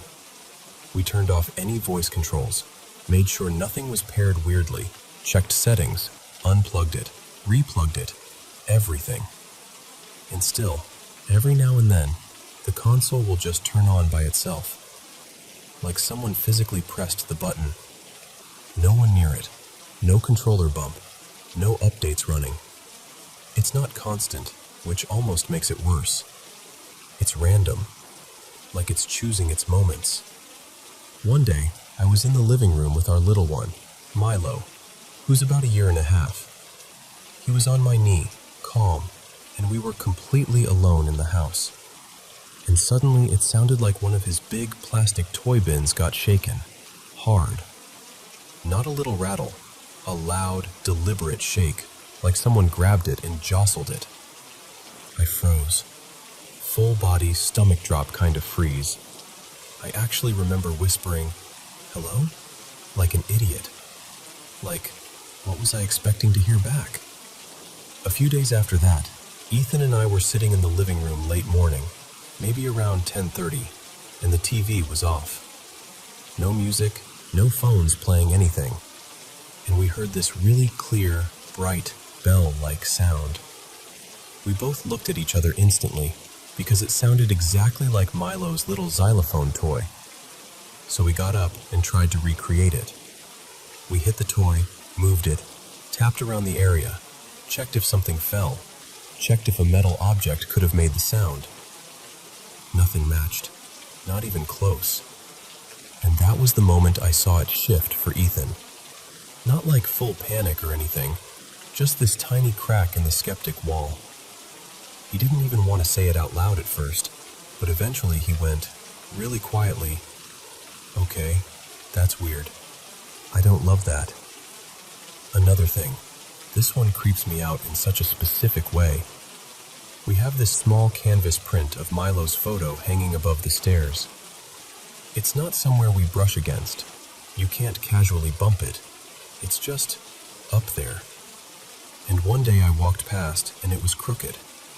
Like noticeably wonky, like someone had adjusted it and didn't straighten it properly after. I see it every single day. I would have noticed if it had been like that before. And then, just recently, I was awake in the early hours breastfeeding. The house was still. All the doors and windows shut. No draft, no breeze. And I heard the baby gate rattle. That unmistakable plastic and metal shaking sound, like someone tested it with their hand. I sat there holding Milo, heart thumping, listening for it to happen again. It didn't. Just that one burst of movement, and then silence. But the most unsettling thing, honestly the thing that made me feel cold, was what happened to Ethan. He woke up one morning with scratches on him. Not one or two little marks. I mean multiple scratches, red, slightly cut, like someone dragged something across his skin. There were several, like 7 or 8 lines in a few spots. And here's the thing, he bites his nails. He has basically no nails, and he sleeps in a t-shirt. So it's not like he accidentally clawed himself in his sleep. He even tried to recreate it, scratching himself hard, just to prove it could happen naturally, and he couldn't. The marks didn't look the same, and he literally can't get that kind of scratch with how short his nails are. What really got him was that this exact kind of thing used to happen when he was little. The same weird scratches, the same confusion. He didn't want to connect the dots, but you could tell it bothered him on a deeper level than he wanted to admit. And the scratches didn't just vanish. They stayed faintly visible for days. Now I'm sitting here feeling uneasy, like genuinely unsettled in my own home. Not because I want to believe in something scary, I don't.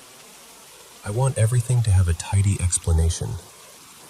But when your child's toys are making noises by themselves, and the things meant to keep him safe are rattling like someone touched them, it hits different. And then there was this one night that still makes my skin crawl a little. Milo started crying in the dark like normal baby stuff, nothing unusual. And then suddenly he sat up, just stopped crying instantly, and stared into the corner of the room. Just stared. Quiet. Still. Ethan whispered, "What is he doing?" Because Milo never does that. And I remember watching his little face, so serious, so focused, like he was looking at someone standing there. Maybe it's nothing. Maybe it's all separate little coincidences and parenting paranoia and old electronics being weird. But if you'd asked Ethan a month ago, he would have laughed at the idea of anything strange going on. And now? Now he's the one who keeps saying, "I don't know, something feels off."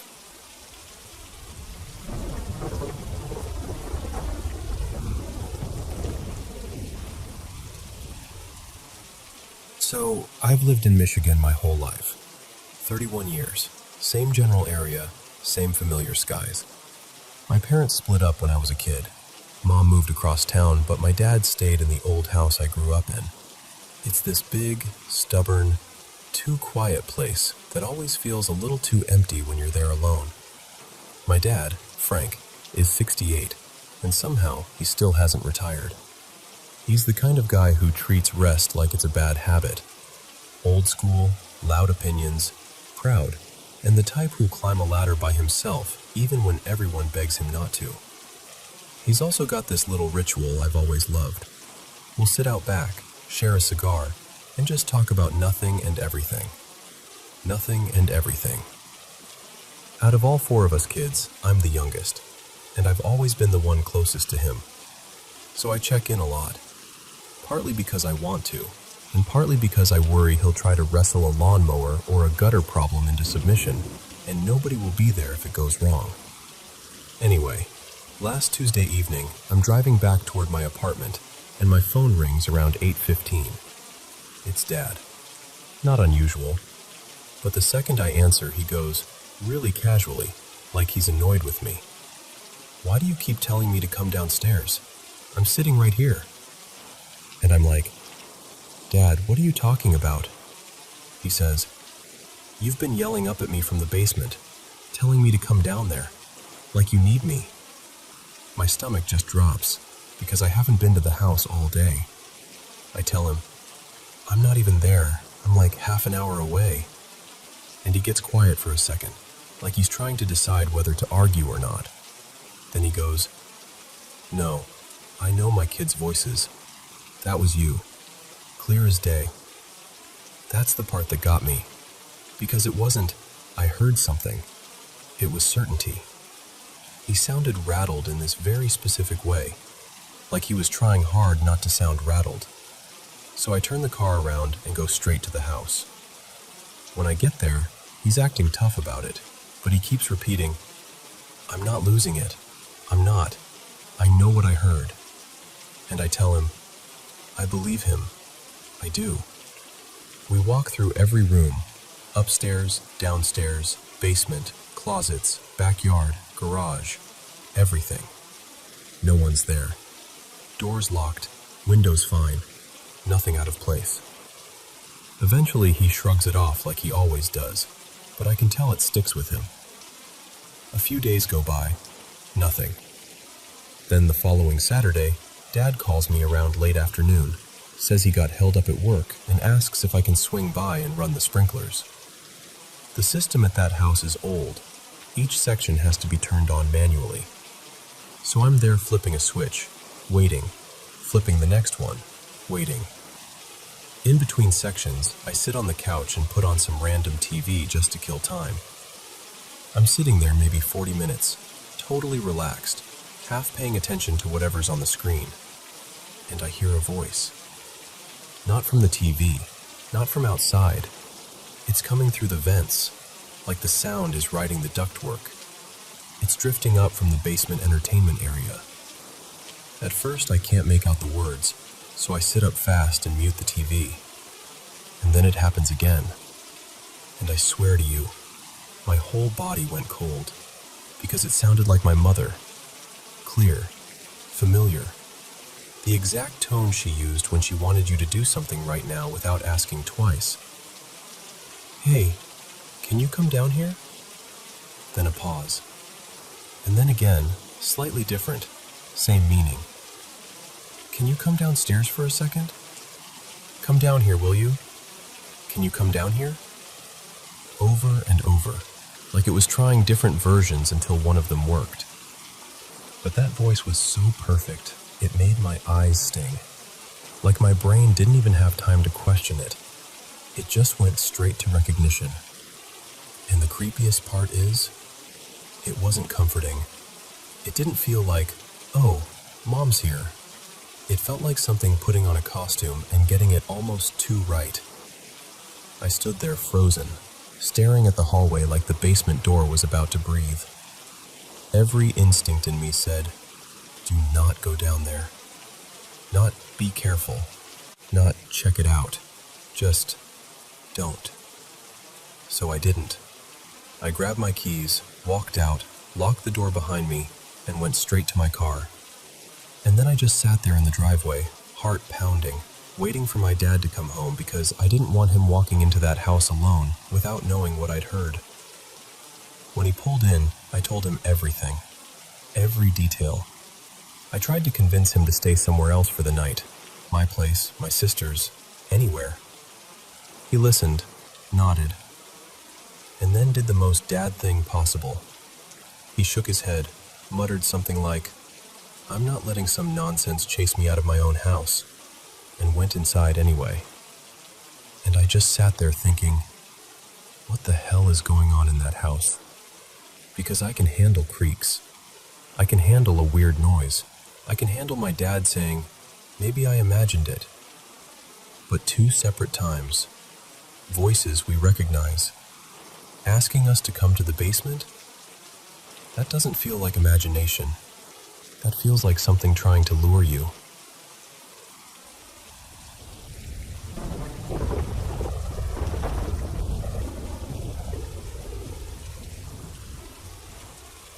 So, I didn't even know how to label this when it happened, because it's not exactly a dream story, and it's not exactly just life experience either. It's more like one of those moments where everything lines up a little too neatly, and you're left staring at it like, okay, what was that? I've got a friend. Her name's Marisol, and she swears she's an empath. And honestly, I've seen her do this thing where she'll randomly text someone like, "Hey, are you okay?" And the person will be like, "Wait, how did you know I was having a rough day?" She says she gets these hits, like feelings that don't feel like hers, and sometimes it's like something is trying to get a message through her. So earlier this week, Marisol texts me out of nowhere and she goes, "This is going to sound strange, but something really maternal is here, and it wants you to know it loves you. Like, it's always watching over you." And I'm like, my mom is alive. Very much alive. So I text back, "Okay, maternal how? What does that even mean?" And she tells me, "It feels motherly, but older. Like, elderly maternal." Immediately my stomach kind of drops because my grandmother, Lillian, passed away a couple years ago, late spring, around May. Marisol knows that. She doesn't know a ton of details, but she knows I took it hard. Like, ugly cry, can't talk about it without my throat closing kind of hard. Here's where it gets weirder. I've been dreaming about my grandma a lot lately. Not constant, but enough that I noticed. And it's always this same strange theme. She's alive in the dream, but there's this looming feeling that she's going to die soon. Not how she actually passed, just that sense of, it's about to happen. And in real life, my mom has been having health issues. She was in the hospital for several days with heart problems, and I've been terrified something is going to happen to her. So my partner, Eli, and I had been saying, "Okay, this is probably just stress. Your brain is blending the fear you have about your mom into this symbol of your grandma." Which honestly makes sense. Like, that's the logical explanation, right? So when Marisol says the message feels maternal but elderly, and I tell her, "That's wild, because I've been dreaming about my grandma," she goes, "Oh my God, wait." And she tells me that the energy, whatever she was feeling, got excited. Like enthusiastic. Like yes. Like it was relieved I'd connected the dots. And she says it kept pushing this feeling of, tell her I love her. Tell her I'm here. And then she tells me something else that I did not expect. She goes, "It also wants you to breathe.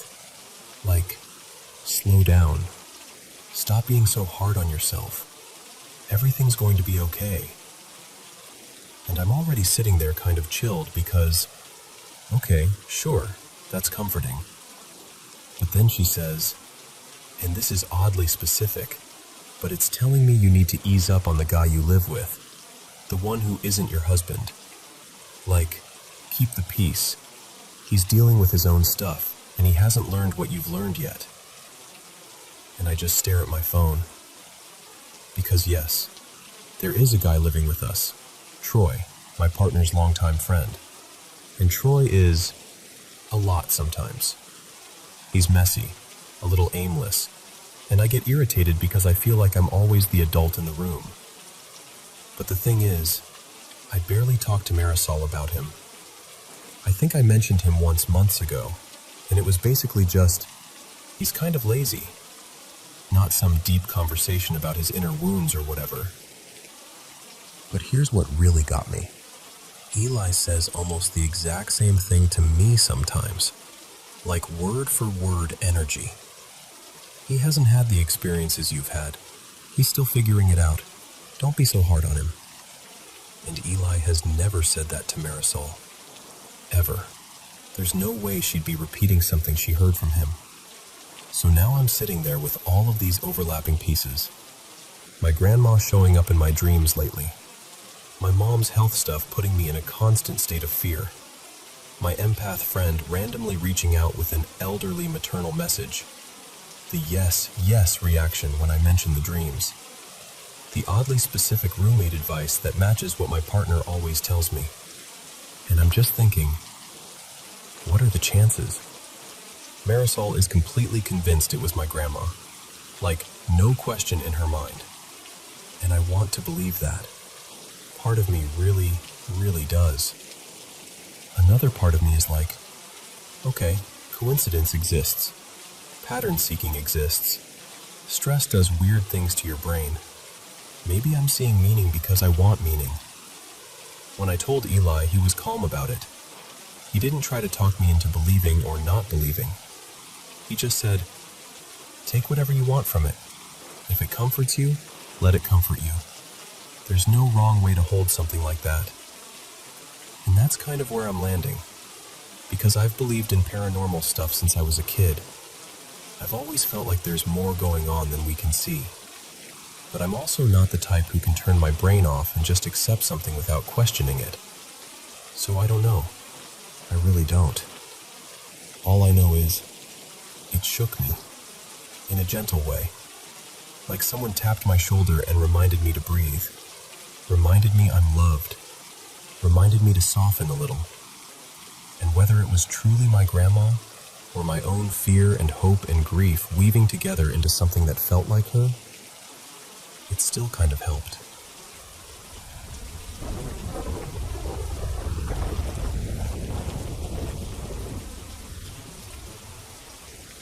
Welcome to the Paranormal M channel. Can't sleep again? No worries, I've got you. I'll be sharing paranormal stories and experiences from all around the world with you. Drop a comment telling me where you're watching from. And thank you so much for sending in your paranormal experiences. If you've got more, don't hesitate to send them my way. Seriously, I love doing this. This is always the best part of my day. Don't forget to subscribe and turn on notifications. Alright, let's get into it. So, this all started about 6 years ago, right after I bought the house I'm living in now. At first, it was my sleep. I started getting these awful bouts of sleep paralysis, like the kind that makes you dread nighttime. I'd lie there, completely stuck, and I'd see things that felt way too real. Hands creeping up from the side of the bed like they were reaching for me. A shape just standing in the corner or at the foot of the bed. Sometimes I'd swear I saw spiders crawling across the ceiling. I still get sleep paralysis once in a while, but nothing like those first couple years. And during that time, little things around the house would happen, small enough that I could explain them away. Like, okay, I'm exhausted, or I'm stressed, or I must have forgotten. Stuff like that. But then, about 2 years ago, it started getting harder to shrug off. I have this big bookcase in the living room, one of my favorite things I own. I'm weirdly particular about it. Everything is in order, lined up perfectly, exactly how I want it. And I'd come home from work and find a couple books flipped upside down, like pages facing out instead of the spine. Not fallen, not slid out, just turned.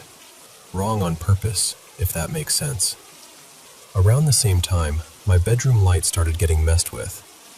I have this specific setup. I flip the wall switch, the fan kicks on full power, but the light stays off. That's how I like it. And when I'd come home, it would be changed. Light on, fan wrong. Like someone had pulled the chain on the fixture. And that's the only way it can change. One time, my boyfriend Nate and I had a couple friends over, Jules and Marcus. We were hanging outside for a bit, just talking, and we left the front door unlocked because we were literally right there. When we tried to go back inside, the door was locked. Deadlocked. No one had gone in. Nobody had walked past us. If I hadn't grabbed my keys out of habit, we would have been stuck outside like idiots. And I still tried to be rational about it. I did. I really wanted it to be something normal. But lately, it's been escalating. A few weeks ago, Nate and I were in the living room late at night, watching TV. We had this lamp on, same lamp we always use, and it suddenly started flickering like crazy. Not a little bulbs dying flicker, like rapid, intense, almost aggressive flickering. We just stared at it, both of us quiet. And the weird part is, it's never done it before, and it hasn't done it since. Then there was this night when we were trying to sleep, and we both heard my son, Eli, talking right outside our bedroom door. clear as day, like he was standing there, saying something to us. We opened the door immediately, and the hallway was empty, and Eli was in his bed, fully asleep. He's little, he's not sneaky, and he's definitely not the kind of kid who could pull some prank like that and then teleport back into bed. A few nights after that, I was in the shower, and I heard Nate talking to me.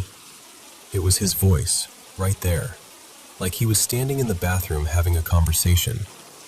I couldn't make out the words because of the water, but I could hear him clearly enough to know it was him. So I pulled the curtain back to answer him. No one was there. And he wasn't even down the hall. He was in the living room. And then this week, it was about 2 a.m, I got up to use the bathroom. I closed the door because otherwise the cats barge in and act like they pay rent. I'm sitting there, about to get up and go back to bed, when I hear a whistle, right outside the bathroom door, like someone standing there, just whistling once. Not the pipes, not the house settling. A whistle. And on top of all that, I keep waking up with random bruises, little scratches, not always in the same place, and I don't sleepwalk. I don't have sharp furniture around the bed, and it's not like I'm doing anything that would explain it. What really gets me is other people feel it too. People come over and say they feel watched, like the house feels occupied. Friends who used to stop by don't want to anymore, and my cats, this part makes my stomach drop. My cats will stare at empty corners of a room like they're tracking something. Then they'll suddenly bolt, like something rushed them. And I'm tired. I've spent years brushing it off, giving it the benefit of the doubt, blaming stress, blaming sleep, blaming anything I could blame. But it's happening more often now. And after the past week especially, I'm honestly spooked. I don't even know what I'm asking for anymore. Advice, I guess. Ideas. Something I can try that doesn't make me feel ridiculous. Because I'm at the point where ignoring it isn't working, and pretending it's nothing is starting to feel like I'm lying to myself.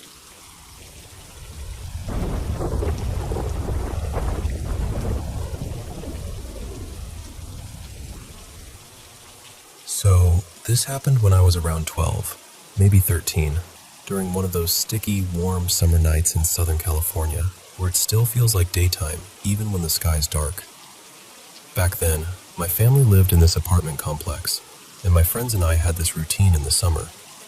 We'd sit on the outdoor stairs forever, talking about nothing and everything, just trying to stretch the night as long as we could. Our place was on the second floor, so the stairs kind of became our little hangout spot. One night, it was just me and my sister, Marisol. We were sitting there like usual, half bored, half comfortable, until she suddenly said she had to run inside to use the bathroom. No big deal, she'd be right back. Except, not even 5 minutes after she left, I noticed this glow, like a bright, clean light, peeking from between the buildings across from mine. At first, I honestly thought it was a security guard's flashlight, or maybe someone messing around with a strong LED or something.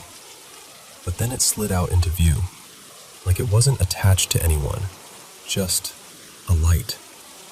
And I'm not talking about a little flicker or a reflection. This thing was a full-on ball of light, about the size of a basketball, maybe a little bigger, and it was bright. Not see-through, not like a bubble. More like a solid, glowing orb with this weird energy to it. Like the edges couldn't decide what shape they wanted to be. The glow shimmered and shifted, like it was alive in a quiet way. It started hovering toward me. I remember just freezing, like my brain couldn't pick a reaction. I wasn't screaming. I wasn't running. I was just stuck there, staring, feeling my heart thumping like it was trying to warn me. Hey, this is real. This is happening. When it got close, it didn't stop right in front of me like in a movie.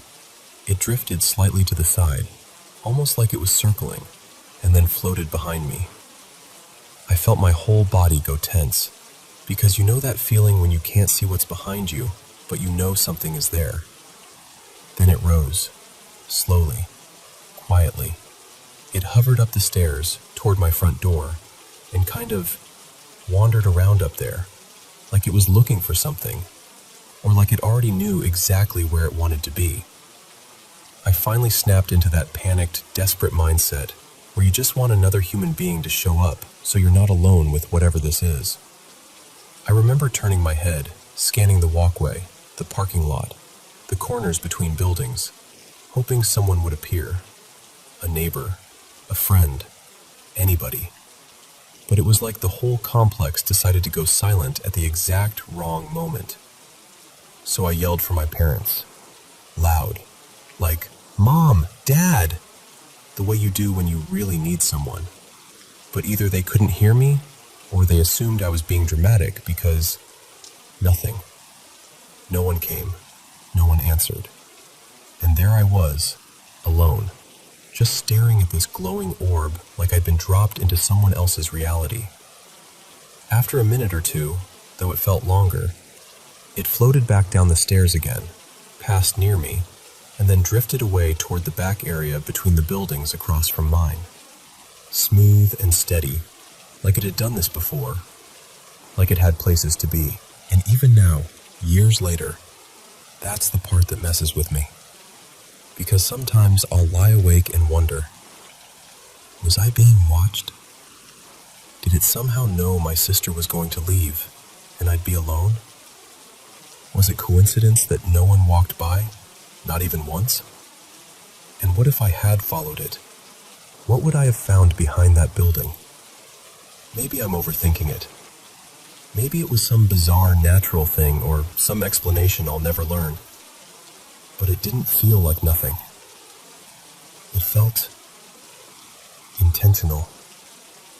And that's what I can't shake.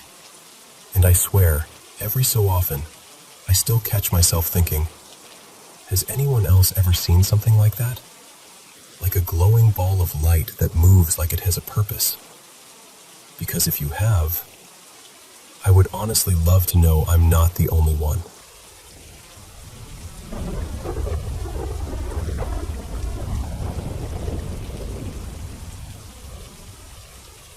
So, let me set the scene for you. We live out in southeast Michigan. Kind of that in-between place where it's not quite countryside, not quite suburb. We've owned our house for a long time now, over 2 decades, and I've always felt like we've kept it good. Physically cared for, sure, but also held in a certain way. Like you can feel when a place has been lived in with respect. My partner, Mara, and I have raised our kids here. They're grown now.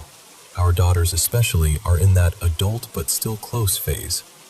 And our family's been involved for years in Red Road style practices. Sweat lodge, ceremony in the summer, prayer, that kind of life. We used to have a sweat lodge out back, but it's inactive right now. It needs rebuilding. We took it down the right way when it was time, and the space has been resting, but still, there's history there. Our lot's about an acre, with a lot of old trees. Big ones. The kind that make the yard feel like its own world at night. And I've always loved that. I've walked that yard in the dark for years, barefoot sometimes in summer. Never had that something's wrong feeling. It's always felt like home. But here's where it gets strange. Over the last year or so, Mara and our daughters, Nina and Elsie, started telling me about this thing they'd hear at night when they were sitting on the back steps. Not footsteps, not a raccoon. They described it the same way every time. This sudden shift in the air, like your senses sharpen without your permission. And then a sound behind them, like a big animal breathing, wet, heavy, followed by this low, rough growl. And then, pause, running, fast, coming toward them. They'd whirl around or bolt inside, and there'd be nothing there. I didn't know what to do with that. I believed them, but I hadn't experienced it myself, so my mind kept trying to file it under night sounds or your nerves messing with you. You know how we do. And then, a few weeks ago, it happened to me. It was around 11 at night. I was standing in the backyard near the house, just enjoying that quiet. Crickets going, fireflies blinking in the tall grass, stars out. That kind of stillness where you feel like you're part of the land instead of just living on it. And all of a sudden, right behind me, close, like 20 feet, maybe less, I heard it. That slobbery, breathy animal sound. A growl, but not like an angry dog barking. More like something big deciding it's there. My whole body lit up. Pure fight or flight. No thinking, just electricity. And then I heard the running. Paws tearing through grass, closing distance. I spun around, and I didn't even plan what came out of my mouth. I just roared at the dark, like something in me snapped on. I shouted, "Hey!" And then, loud, shaking, half rage, half fear, "This is my house!" And when I turned, nothing. Nothing in the yard, nothing near the trees, nothing moving. Just the fireflies and the night like it hadn't done anything at all. Now, I want to be careful how I say this. It didn't feel like some movie version evil. It wasn't dripping with menace like that. But it did feel intrusive. Like something big had stepped into my space without permission. Like a presence that didn't belong, and didn't care that it didn't belong. And I'll tell you something else that made me second guess myself. Our neighbors have two big, nasty dogs behind a chain link fence on the other side of the yard. Loud, aggressive dogs. And part of my mind tried to go, okay, maybe sound is bending weird. Maybe it's echoing. Maybe it's carrying through the fence line. Then, just a few nights ago, another thing happened. This time out front. Our daughter Nina was on the porch around 4 a.m. She works late shifts, so for her, that's basically evening. She heard rustling in the front yard. Figured it was a possum or something. Normal stuff. And then she said she saw movement. Fast. Not like an animal weaving through bushes. More like a blur that jumped distance. Like something went from one spot to another in a way that didn't match the space between. She said it moved up to her left, maybe 50 feet away. Just gone and then there. And right as she's trying to process that, our motion-sensing garage light flicks on. She looks. Can't see anything. And then she felt more than saw, something shifting toward her. She didn't stand there trying to be brave. She did exactly what you'd want your kid to do. She sprang inside and slammed the door like her life depended on it. And when she looked again, nothing on the porch. Nothing obvious in the yard. Just that light, on, shining over emptiness. So after that, Mara and I said, all right, no more pretending it's nothing.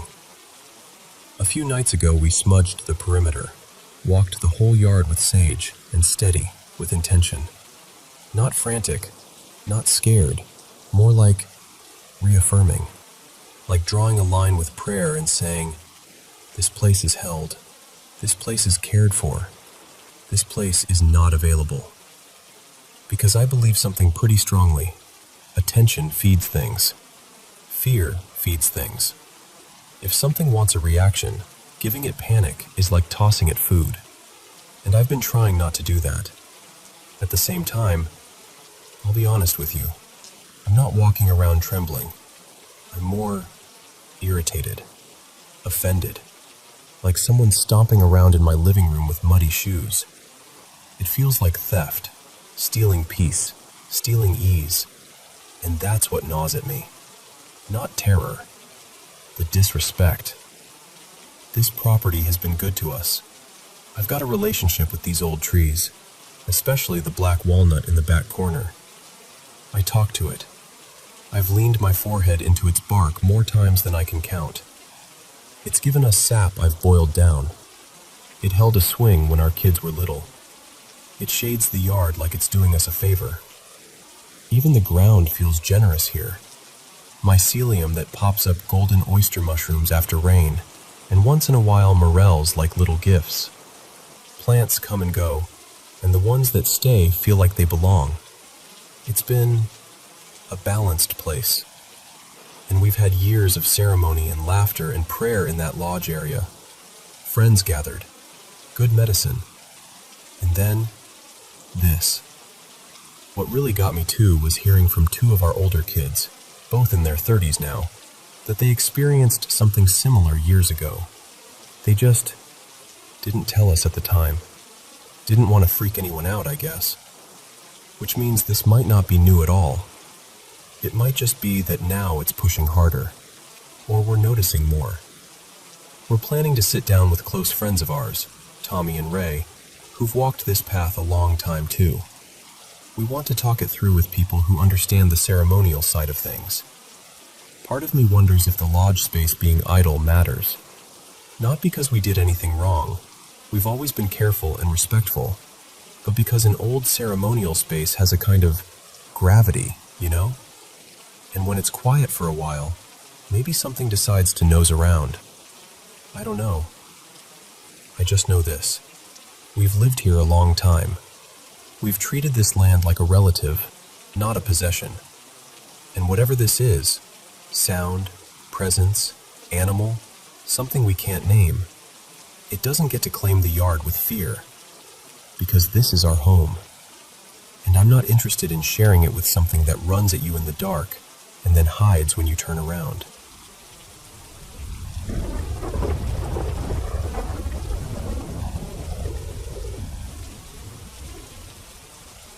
So I used to work as an inspection clerk for a real estate agency in this medium-sized mining town. Nothing huge, but busy enough that I was in and out of houses constantly. And I'm telling you, when you see as many homes as I did, you start to notice something people don't talk about much. A lot of houses feel creepy. Not haunted creepy necessarily, just off. Especially the older ones. And when you're doing a full inspection, you can be inside for hours, sometimes right up until the light starts fading and the shadows get long. My job was simple on paper. Take photos and notes for every category you can imagine. Walls, ceilings, floors, windows, cupboards, fixtures, everything. If there's damage, if there's wear, if there's anything unusual, it goes in the report.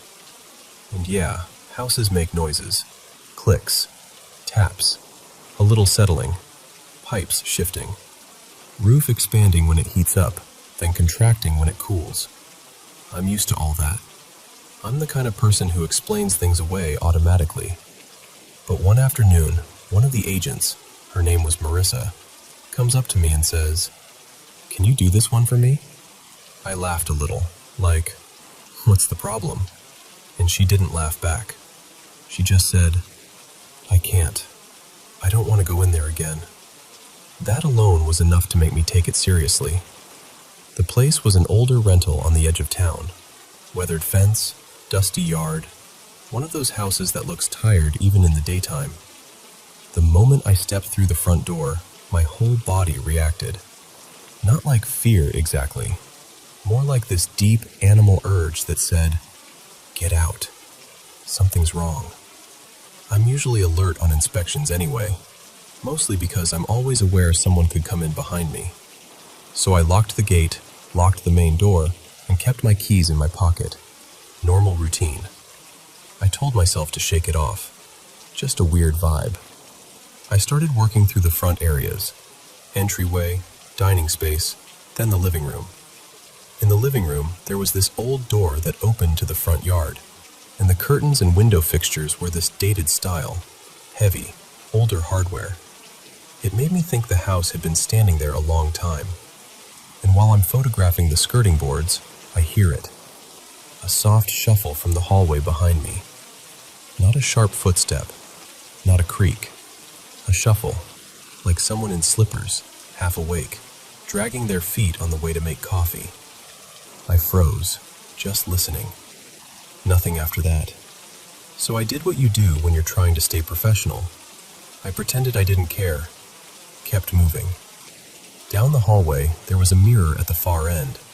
2 bedrooms on the right, and on the left, 2 bathrooms, side by side, like the house had been modified at some point. I went into the first bedroom on the right, and the smell hit me immediately. It was strong, sour, damp, like old fabric that had been wet for too long. My first thought was the carpet. The place was stained, dark patches, weird discoloration, and I remember thinking, that's going to need replacing.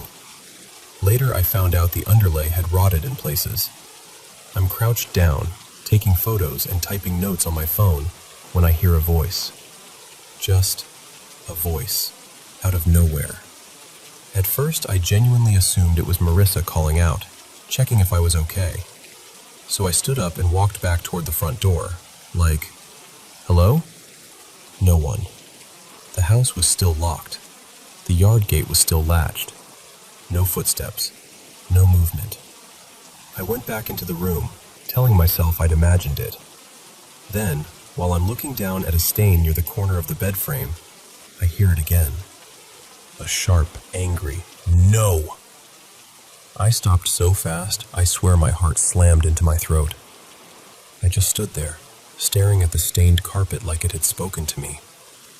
I scanned the room, closet, corners, behind the door, under the bed, anything that could hide a person.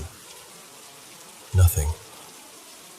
I forced myself to finish the photos and backed out into the hallway. Next was the main bedroom. Bigger, quieter, less smell. I did the usual. Windows, walls, ceiling, wardrobe doors. Nothing happened in there, and that almost made it worse, because it felt like the house was holding its breath. I stepped out into the hall, looking down at my phone while typing, and out of the corner of my eye, I saw movement in the mirror. A figure. It looked like a person standing at the end of the hallway, just a shape, upright, human-sized. I turned my head fully to the mirror and... gone. I looked straight down the hall. Empty. I actually made this involuntary sound, like a little gasp I couldn't hold in, and then I let out this weird, nervous chuckle, like I could laugh it off and make it less real. Okay, I muttered to myself. All right. I moved to the next room, one that opened into a kind of entertainment area at the back. As I stepped through, I heard the shuffle again. This time it was closer, and it felt deliberate. I stopped and listened, completely still. And then the first bedroom door behind me slammed shut. Not a gentle swing, not a breeze. A hard, sharp slam that echoed down the hallway. I panicked. Full panic. I went charging back through the house, checking every room, every bathroom, every space big enough for someone to crouch. I even checked the back door and the yard, thinking maybe someone had slipped in somehow. Nothing. My hands were shaking. Then from somewhere in the house, a woman's voice, loud and commanding, barked, "Move." And I mean, I heard it. There was no maybe left. I stood there in the hallway feeling my skin crawl, and all I could think was, I'm done. I'm done, I'm done, I'm done. I headed straight for the front door. I didn't care about the rest of the inspection. I just wanted daylight and air and distance. As I reached the entryway, the bedroom door behind me, one I'd reopened earlier, slammed shut again. That was it. That was my limit. I stepped out onto the front path like the house had spit me out. I stood there for a second with my palms on my thighs, breathing hard, trying to get my nerves under control. I remember looking around like someone might see me and ask what happened, and I'd have to explain it out loud and sound insane. I whispered a quick prayer, something messy and rushed, not even sure what I was asking for.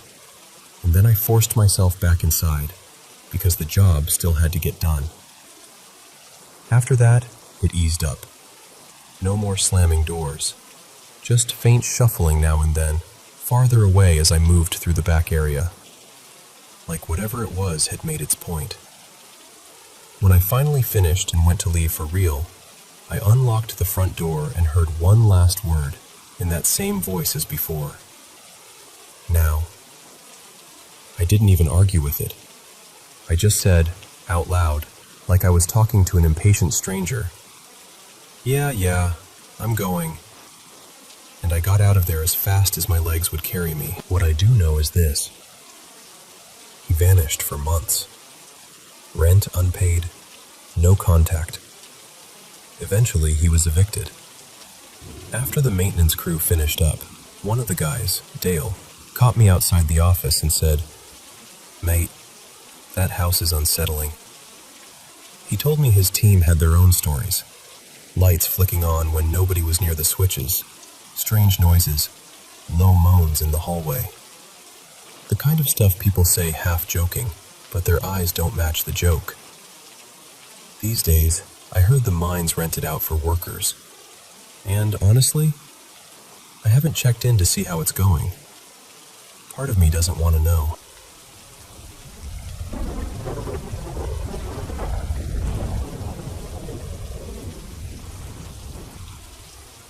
So, yesterday, well, technically it was this past Saturday, Ethan and I decided to be a little impulsive. We had the whole day open, no plans, no obligations, and that kind of freedom always makes us feel like teenagers again. We tossed a couple of water bottles in the car, grabbed our dog, Maple, and headed north toward Ukiah just to hike, wander, and see where the road took us. And honestly, the day started out perfect. We drove through these gorgeous stretches of trees that felt like driving through a living cathedral. At one point, we even veered off toward the coast, took Highway 1 for a bit, just because it was there, and the ocean looked unreal. The whole time, Ethan was in his element, stopping here and there to take photos. He always does that, and usually he'll tell me, "Hey, I'm hopping out for a second." So I'm not just sitting there wondering where he went. Except there was this one weird moment earlier in the day. We pulled into this totally random rest stop, one of those places you can't even picture afterward because it's just asphalt, a bathroom, and some trees. I ran inside real quick, and Ethan took Maple for a short walk. When I came back out, Maple was there, but Ethan wasn't. I could see him off to the side, kind of absorbed in his camera like he'd drifted away without thinking about it. Which was unusual. Not alarming exactly, just off. I remember thinking, that's new. And then I shrugged it away, because what else do you do with something like that? Anyway, we kept going.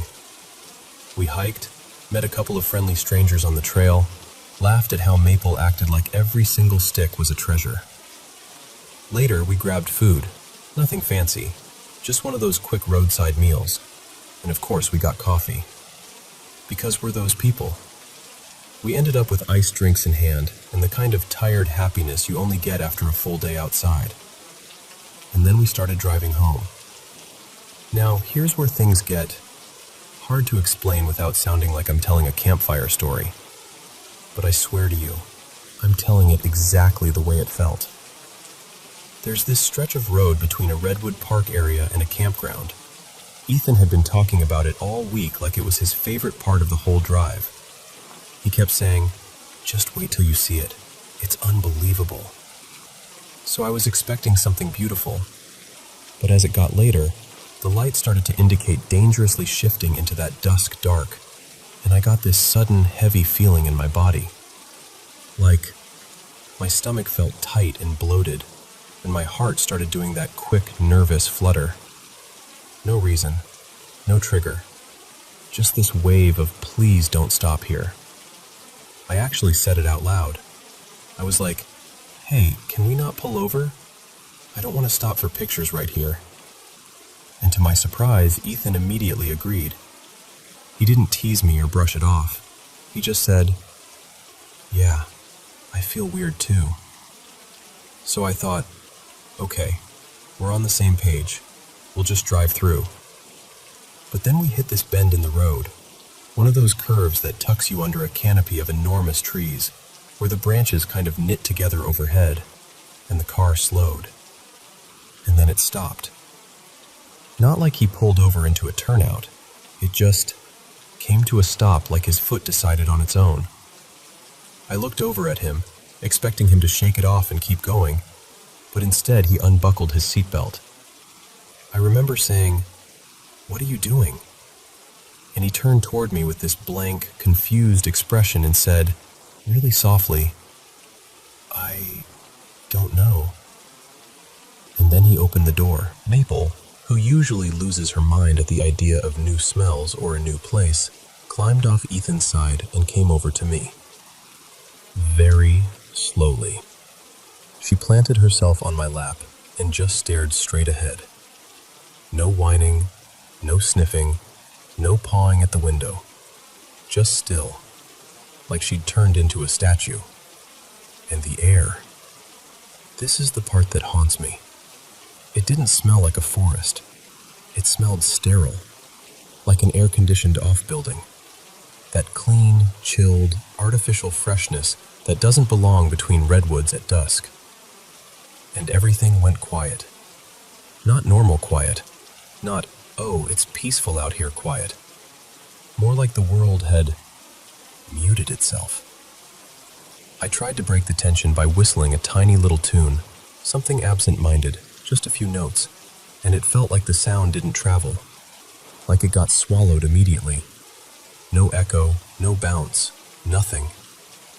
I looked around, and it was weirdly tidy.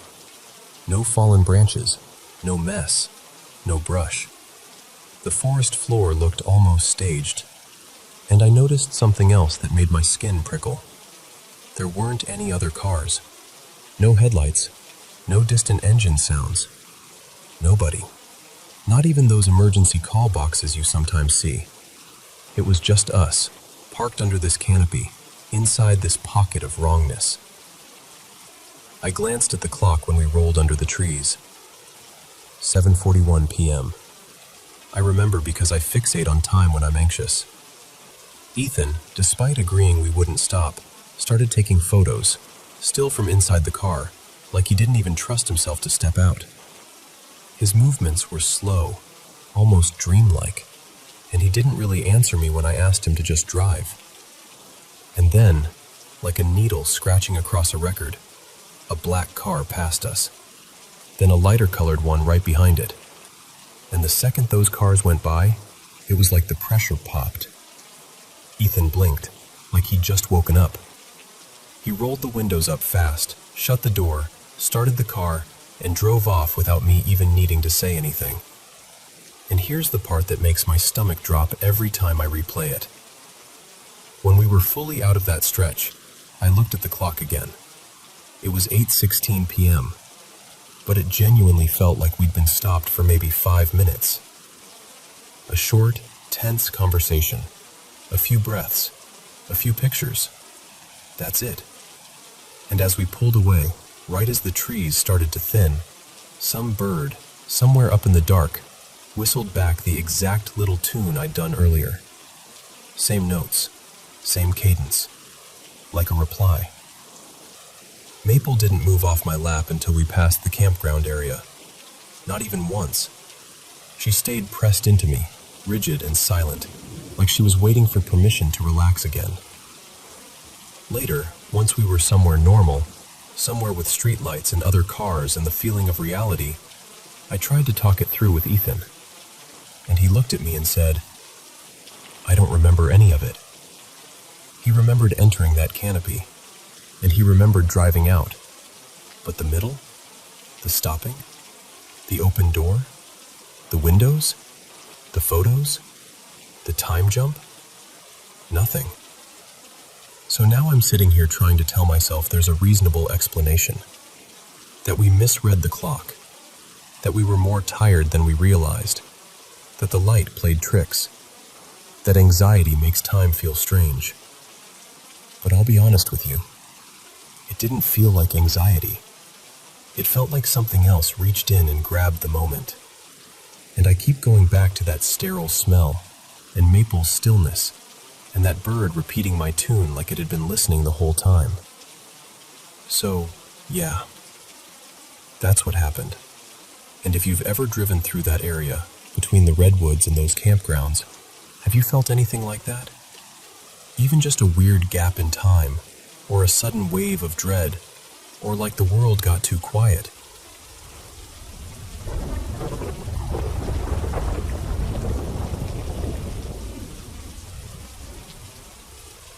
You know how some houses feel like they're holding their breath after dark? Heel House, this old, rambling 14-bedroom place tucked into the countryside in Devon, had that kind of feeling. Beautiful in the daytime, heavy at night.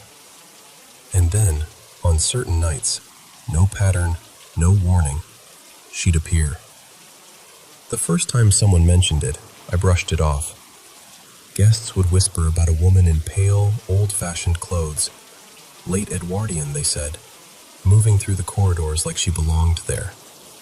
Not rushing, not sneaking, just searching. Like the house was a file cabinet, and she was sure something important had been misplaced. Sometimes people swore they saw her seated at the piano. Other times, she'd drift along the upstairs hallway and slip right into bedrooms, as calm as someone checking on sleeping children. A few guests actually woke up and watched her leave their room, quietly, as if she hadn't meant to wake them at all. But the part that got under my skin? The owner, Graham Whitfield, that practical, level-headed type, told me he'd woken up more than once with her standing at the foot of his bed. He said it wasn't a nightmare feeling. Not exactly. It was the light. A faint bluish glow, like moonlight filtered through water, and it was bright enough that his eyes snapped open before his brain even caught up. And almost always, almost like it arrived with her, there'd be music. Not loud, not like someone was down in the drawing room putting on a performance. More like piano notes carried through distance and walls. Soft, patient, unmistakably classical. A few times guests insisted it sounded like Chopin, the kind of melody that makes you feel lonely, even when it's beautiful. Now Graham, he didn't panic. He got curious. He kept saying there had to be a rational explanation. Wiring, old pipes, some trick of exhaustion and suggestion. He even tried keeping notes, as if the haunting could be solved with enough data. But friends and family staying over? They were not treating it like a science project. They were terrified. You can laugh at ghost stories until you're the one lying in an unfamiliar bed, hearing a far-off piano, and watching a figure glide out of your room like she'd been standing there the whole time. What struck everyone, though, was the intent of it. She didn't feel angry, didn't feel violent. She felt focused, like she was looking for something she'd lost, and the house wouldn't let her rest until she found it. And then, this is the part that still makes me shake my head. It all shifted because of the most ordinary thing in the world, a stop at a dusty little secondhand place in town. Not a quaint antique shop, more like a cluttered, no-frills junk store with a hand-painted sign out front. Graham was poking around shelves of chipped china and old lamps when the shopkeeper came over and squinted at him like she was putting together a puzzle. "Sorry," she said. "Are you the one who lives at Heel House?" Graham blinked. Yes, I'm the owner." And the shopkeeper didn't hesitate. She just nodded like that answered everything. "I've got something that belongs there," she told him. "Something that needs to go back." She led him behind the counter and pulled out a framed painting wrapped in brown paper. The glass was shattered, like it had been dropped years ago and nobody bothered to repair it properly. And when Graham saw what was inside, he said his stomach turned cold. It was a portrait of a woman seated at a piano. Not just any woman. The woman. Graham bought it on the spot and carried it home like it was made of thin ice. After that, he did what anyone would do when reality starts behaving like a story. He dug into the history. Old records, local archives, the names tied to the estate. And eventually, the portrait gave him what the ghost never had, an identity. Her name, it turned out, was Eleanor Blythe. She'd lived in the house in the early 1900s, married into a family that had money, until it didn't. The story went that they'd fallen into debt, and in the final years, everything was sold off. Furniture, heirlooms, anything of value, including her portrait. And apparently it wasn't just any portrait. It was one of her prized possessions, painted during a trip abroad by a fashionable artist of the day, Rene Carver, if you believe the old notes Graham found tucked into the back of a ledger. So suddenly, all those night wanderings made a kind of heartbreaking sense. Imagine loving something, really loving it, and then watching it taken from you when your world collapses. Imagine the house staying behind, but that one beloved piece disappearing into strangers' hands, lost to time, lost to dust and bargain bins and broken glass. Graham didn't do anything dramatic. No seance, no priest, no shouting into the dark. He just hung the portrait in the drawing room, right where it belonged, facing the piano like it had been waiting there all along. And then, nothing. No blue glow at the foot of the bed. No quiet figure drifting across the landing. No soft, faraway Chopin. The house, honestly, felt lighter, like someone finally finished a sentence they'd been trying to say for a century. Later, Graham admitted they tried to reach out, just once or twice. Curiosity, I guess. A polite invitation, like, "Are you there? Are you at peace?" But there was no answer. And somehow that was the most comforting part. Because it didn't feel like she vanished in anger. It felt like she left because she was done. So when people ask if Hill House was haunted, I always think about it differently. It wasn't a story about a cursed object at all. It was a story about an object that ended a haunting. Like returning a lost thing to its rightful place was all she ever wanted.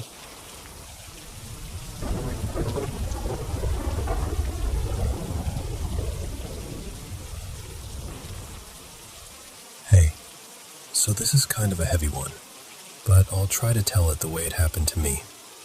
Growing up, I carried this sadness around for as long as I can remember. I didn't have a reason for it. It was just there, like a shadow that followed me everywhere. I was way too young to be thinking this, but when I was in elementary school, I remember standing in the kitchen with a knife in my hand, pressed close enough to scare myself. I honestly thought about ending it. I didn't do it, not because I suddenly felt hopeful, but because I was terrified. And then time just kept moving. For years, nothing really changed. I'd go through the motions, but inside I felt empty. The one thing that made me feel anything good was gaming. It sounds small, but it was my escape. It was where my friends were, where I could actually breathe for a while. Then when I was 16, my parents decided we should move. Not just a new neighborhood either. Like, we moved out to this quiet place surrounded by trees and dirt roads. The kind of place where the nights are too quiet. The worst part was the internet. It was so bad I couldn't even play online anymore. I lost that one thing I depended on, and it felt like the floor dropped out from under me. That's when things got darker. I started hurting myself. I thought about suicide every single day. I also got rejected by someone I really liked. Let's call her Maya. And I know rejection isn't the end of the world, but in that moment, it felt like proof that nothing was ever going to get better. I was angry all the time too. I couldn't stand people. I felt like I was made out of nerves and bitterness and pain. And then, that night happened. The night that still doesn't make sense to me. I fell asleep like normal, and then I woke up. Except I wasn't where I was supposed to be. I was back in my old house, in my old bedroom, in my old bed. And the weird thing is, I knew it was a dream. I knew it, but it didn't feel like one. It felt solid, like I could feel the air, the weight of the blanket, everything. Only, something was different. There was a door in front of my room that wasn't supposed to be there. In real life, that spot would have led toward my brother's room, but this was a different door. It looked old and black, like it had been burned or stained by something. And behind it, I heard screaming. Not like someone fell screaming. Not like a scary movie. It was the kind of screaming that makes your stomach turn. The kind that feels wrong, like it shouldn't exist in the world at all. And the closer I looked at that door, the worse it felt. Like it was loaded with something. Pure negativity. Like standing near it made my skin crawl. Here's the part that messes with me the most. My body started moving on its own. I was trying to stop. I was telling myself, don't go over there. Don't touch it. But my feet kept walking, step by step, right toward that door. The screaming got louder, and then I started hearing whispers too, right by my ear. I couldn't make out the words, but I could feel them, like cold breath and pressure, and something trying to pull me in. I lifted my hand. My fingers were inches from the doorknob, and right before I touched it, someone grabbed my wrist, hard. I got yanked backward, and I turned, and there was this man standing next to me like he'd been there the whole time. He had a calm face, a short beard, long hair, and these small round glasses, like the kind you'd see on an old professor. He was wearing a simple white tunic, like something out of a painting. In this really steady, gentle voice, he said, "Evan, we need to talk." That's it. That's the line. It wasn't dramatic. It wasn't threatening. It was almost comforting. Like the way someone talks when they're trying to bring you back from the edge of something. And then, this bright flash, like someone set off a camera right in my face. Boom. I wake up. And the crazy part is, I don't remember the conversation. I don't remember what we talked about at all. It's just blank. Like my brain isn't allowed to keep it. But I remember how I felt when I woke up. It was like someone had unhooked a weight from my spine.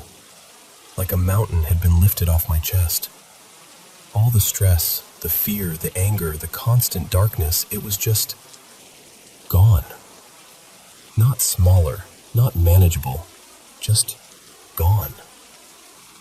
I laid there thinking, wait, is this what normal feels like? I felt calm. I felt safe. I felt weirdly grateful. I actually fell back asleep smiling, which is something I hadn't done in a long time. And ever since that night, I haven't gone back to the way I was before. It's been about 5 years now. I'm 21. I still can't explain who that man was, or why he was there, or what was behind that door, or what he said to me. But I know this. Something shifted. Something inside me turned around completely. Even my personality changed. I used to have anger issues. I used to hate being around people. Now I've got friends, real friends. I can actually enjoy life. I care about people. I'm social. It's like that dream didn't just make me feel better. It rewired something. So yeah, I don't know what to call it. I don't know if it was my brain saving itself, or something spiritual, or just a once-in-a-lifetime kind of dream. But whoever that mystery man was, the one with the round glasses, I still think about him sometimes. And honestly, if that was some kind of rescue, then it worked.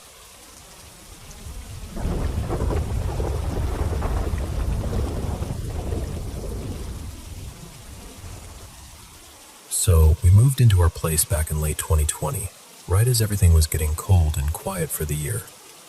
The house itself wasn't even old, built in the early 2010s, so it felt like a pretty safe bet. Nothing creaky, nothing historic, nothing that should come with a story attached. But of course, later on, we started hearing the story. Apparently, where our home sits now, There used to be two separate houses. An older guy, people in the neighborhood called him Gordon, I think, owned both. He lived in one, and his adult son Travis lived in the other. And from what we were told, the son's place had a reputation. Like everybody knew it was the kind of house people came and went from at weird hours. The kind of house you don't make eye contact with when you drive by. Eventually, the police raided it. After that, Gordon sold the whole stretch of land to a local builder. The old houses were torn down, and a few newer homes went up in their place, including ours. I'm not saying I know exactly what happened back then. I don't. But you hear raid, you hear drug house, and your brain fills in the blanks, you know? Anyway, when we first moved in, everything was honestly great. The house felt comfortable, normal. We were happy, settled. And then, I started noticing little things. It's hard to explain without sounding dramatic, but I'd catch what looked like a shadow out of the corner of my eye, like a silhouette shifting in a doorway or passing down a hall. And it wasn't constant or anything, just enough to make me pause and go, wait, was that something? It didn't freak me out. Not really. I figured I was tired, stressed, imagining things, so I mostly ignored it. Then a few months later, we had this couple over for dinner, our friends Maya and Chris. We're eating, talking, totally normal night. And at one point, Maya steps out onto the back patio. A minute later, she looks back in through the kitchen door and just freezes, like her whole face changed. She actually gasped, full-on, audible gasp. And she goes, "I just saw someone standing there, right in the doorway." She described it as a dark figure, like a shadow man, just standing still. And the way she said it, she wasn't joking. She wasn't trying to spook anyone. She looked genuinely startled. Chris kind of laughed, like, "Sure you did." And we all tried to play it off, but my stomach dropped because I had seen something similar. I told her, "Okay, you're going to think I'm crazy, but I've noticed shadows too." After that, though, things calmed down. Like nothing. For a long time. Fast forward to 2023. We've got a little one now, our toddler, Beck, who's at that stage where he's glued to my wife, Lena, constantly. He'd been sleeping in our bed a lot, and I'd end up on the couch more nights than I'd like to admit, just so everyone could actually get some sleep. And one night, this is the one that still gives me that weird heat in my chest when I think about it. I wake up, and I'm instantly alert. Like my body woke up before my brain did. I open my eyes, and I swear I see a dark silhouette standing in the living room, maybe 10 feet away from the couch. Not moving, just there. And listen, I'm not proud of this, but I think I yelled. Like a real, startled, half-asleep scream. Because the next morning Lena was teasing me. She's like, "What was that last night? I heard you from the bedroom." I tried to laugh it off, but I remember sitting there thinking, okay, that one didn't feel like a trick of the light. I got up, turned them off, checked the doors out of habit, and went back to bed. A few nights after that, I wake up again, dead middle of the night, to this sound that's so specific it's hard to mistake. Like a hand slapping the blinds. Not ripping them or pounding them, but a steady smack, smack, against the slats. Harder than a breeze. Harder than something shifting from air pressure. It sounded like someone testing them. I just laid there listening, completely still, trying to decide if I was about to get up and investigate, or if I was about to pretend I never heard it. And honestly, I didn't find some dramatic explanation. No big ending. No, then we moved out the next day. We didn't. Because the truth is, we love this house. We really do. It's home. It's where our life is. And whatever this is, if it's anything at all, it hasn't felt violent or threatening. More like strange. Like the house has an echo of something that happened long before we showed up. So yeah, I don't even know what I'm looking for by telling you this. Maybe just to say it out loud. Maybe to see if it sounds as weird to someone else as it feels when you're lying there in the dark, staring at a doorway that suddenly feels just a little too full. But all in all, I'm not panicking. I'm just curious, and maybe a little creeped out. Could be nothing at all, but it's definitely interesting.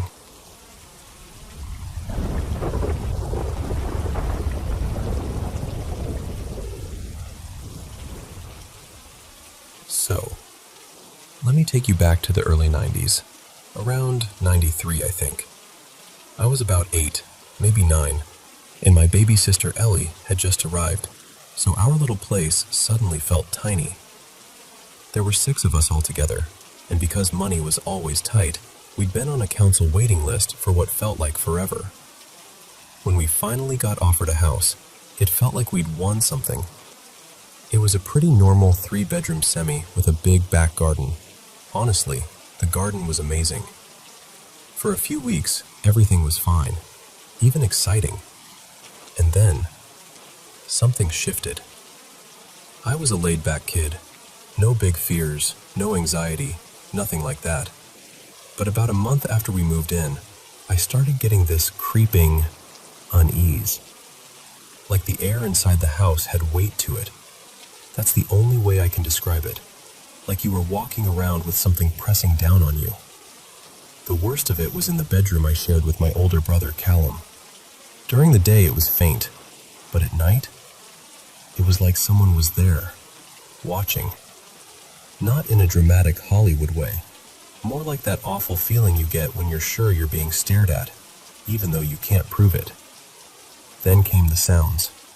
My parents wrote everything off as old house noises, pipes clanking under the floorboards, soft scratching up in the loft, the usual stuff. But there was one sound I couldn't explain, and it's the one that still makes my skin prickle when I think about it.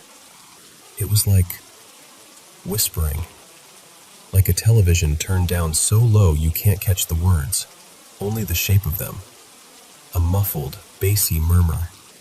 You could hear it, but you couldn't understand it. And somehow, that made it worse, because my brain kept trying to turn it into language. After a few months, I was a mess.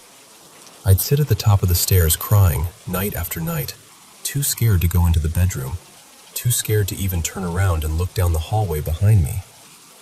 My parents thought I was playing up, trying to dodge bedtime, trying to get attention.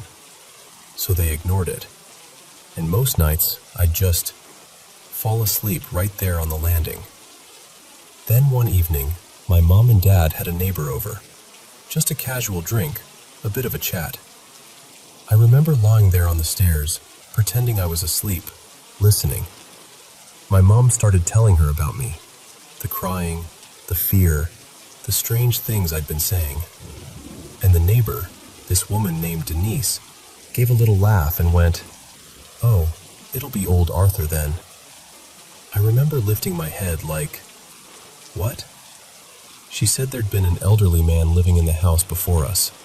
Quiet, kept to himself. Apparently he kept pigeons, had them out back, and always had a couple of dogs. And then she said, all casual, like she was talking about the weather, that he'd died in the house.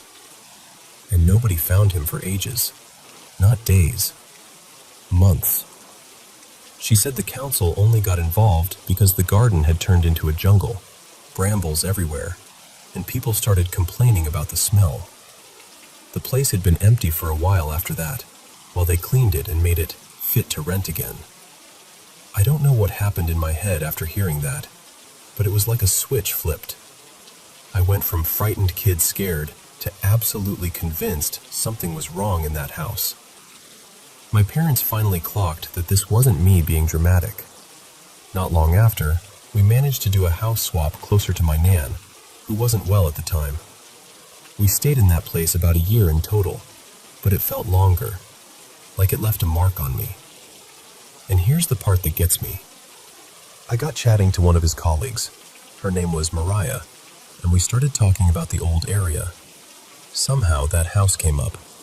I made a joke like, "Oh yeah, the haunted one." And she laughed, this weird little laugh, and said, "Wait, are you talking about the house on Hawthorne Close?" I just stared at her. Turns out she'd rented it within the last year, and she told me, no hesitation, that she lasted 3 weeks. 3. Because her kids started complaining about the same things I used to. Feeling watched at night, weird noises, that heavy feeling in the air. Then she went quiet and said the final straw happened when she was home alone. She swore a broom was thrown, properly thrown, down the stairs at her, like someone had picked it up and hurled it, hard. She said she grabbed her keys and the kids and didn't go back in that house unless she absolutely had to.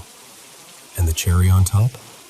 She said the neighbor next door told her it's basically a running joke on the street, that the house is haunted by an old man, and the story people tell is that he was eaten by his own dogs.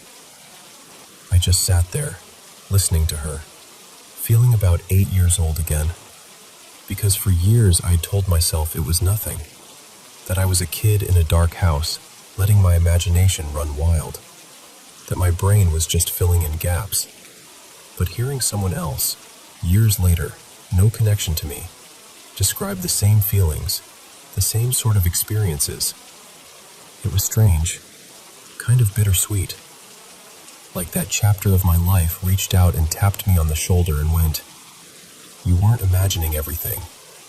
And honestly, I still don't know what I believe, but I know that house made me feel something I've never felt anywhere else before, or since. And part of me still wonders if I was right all along.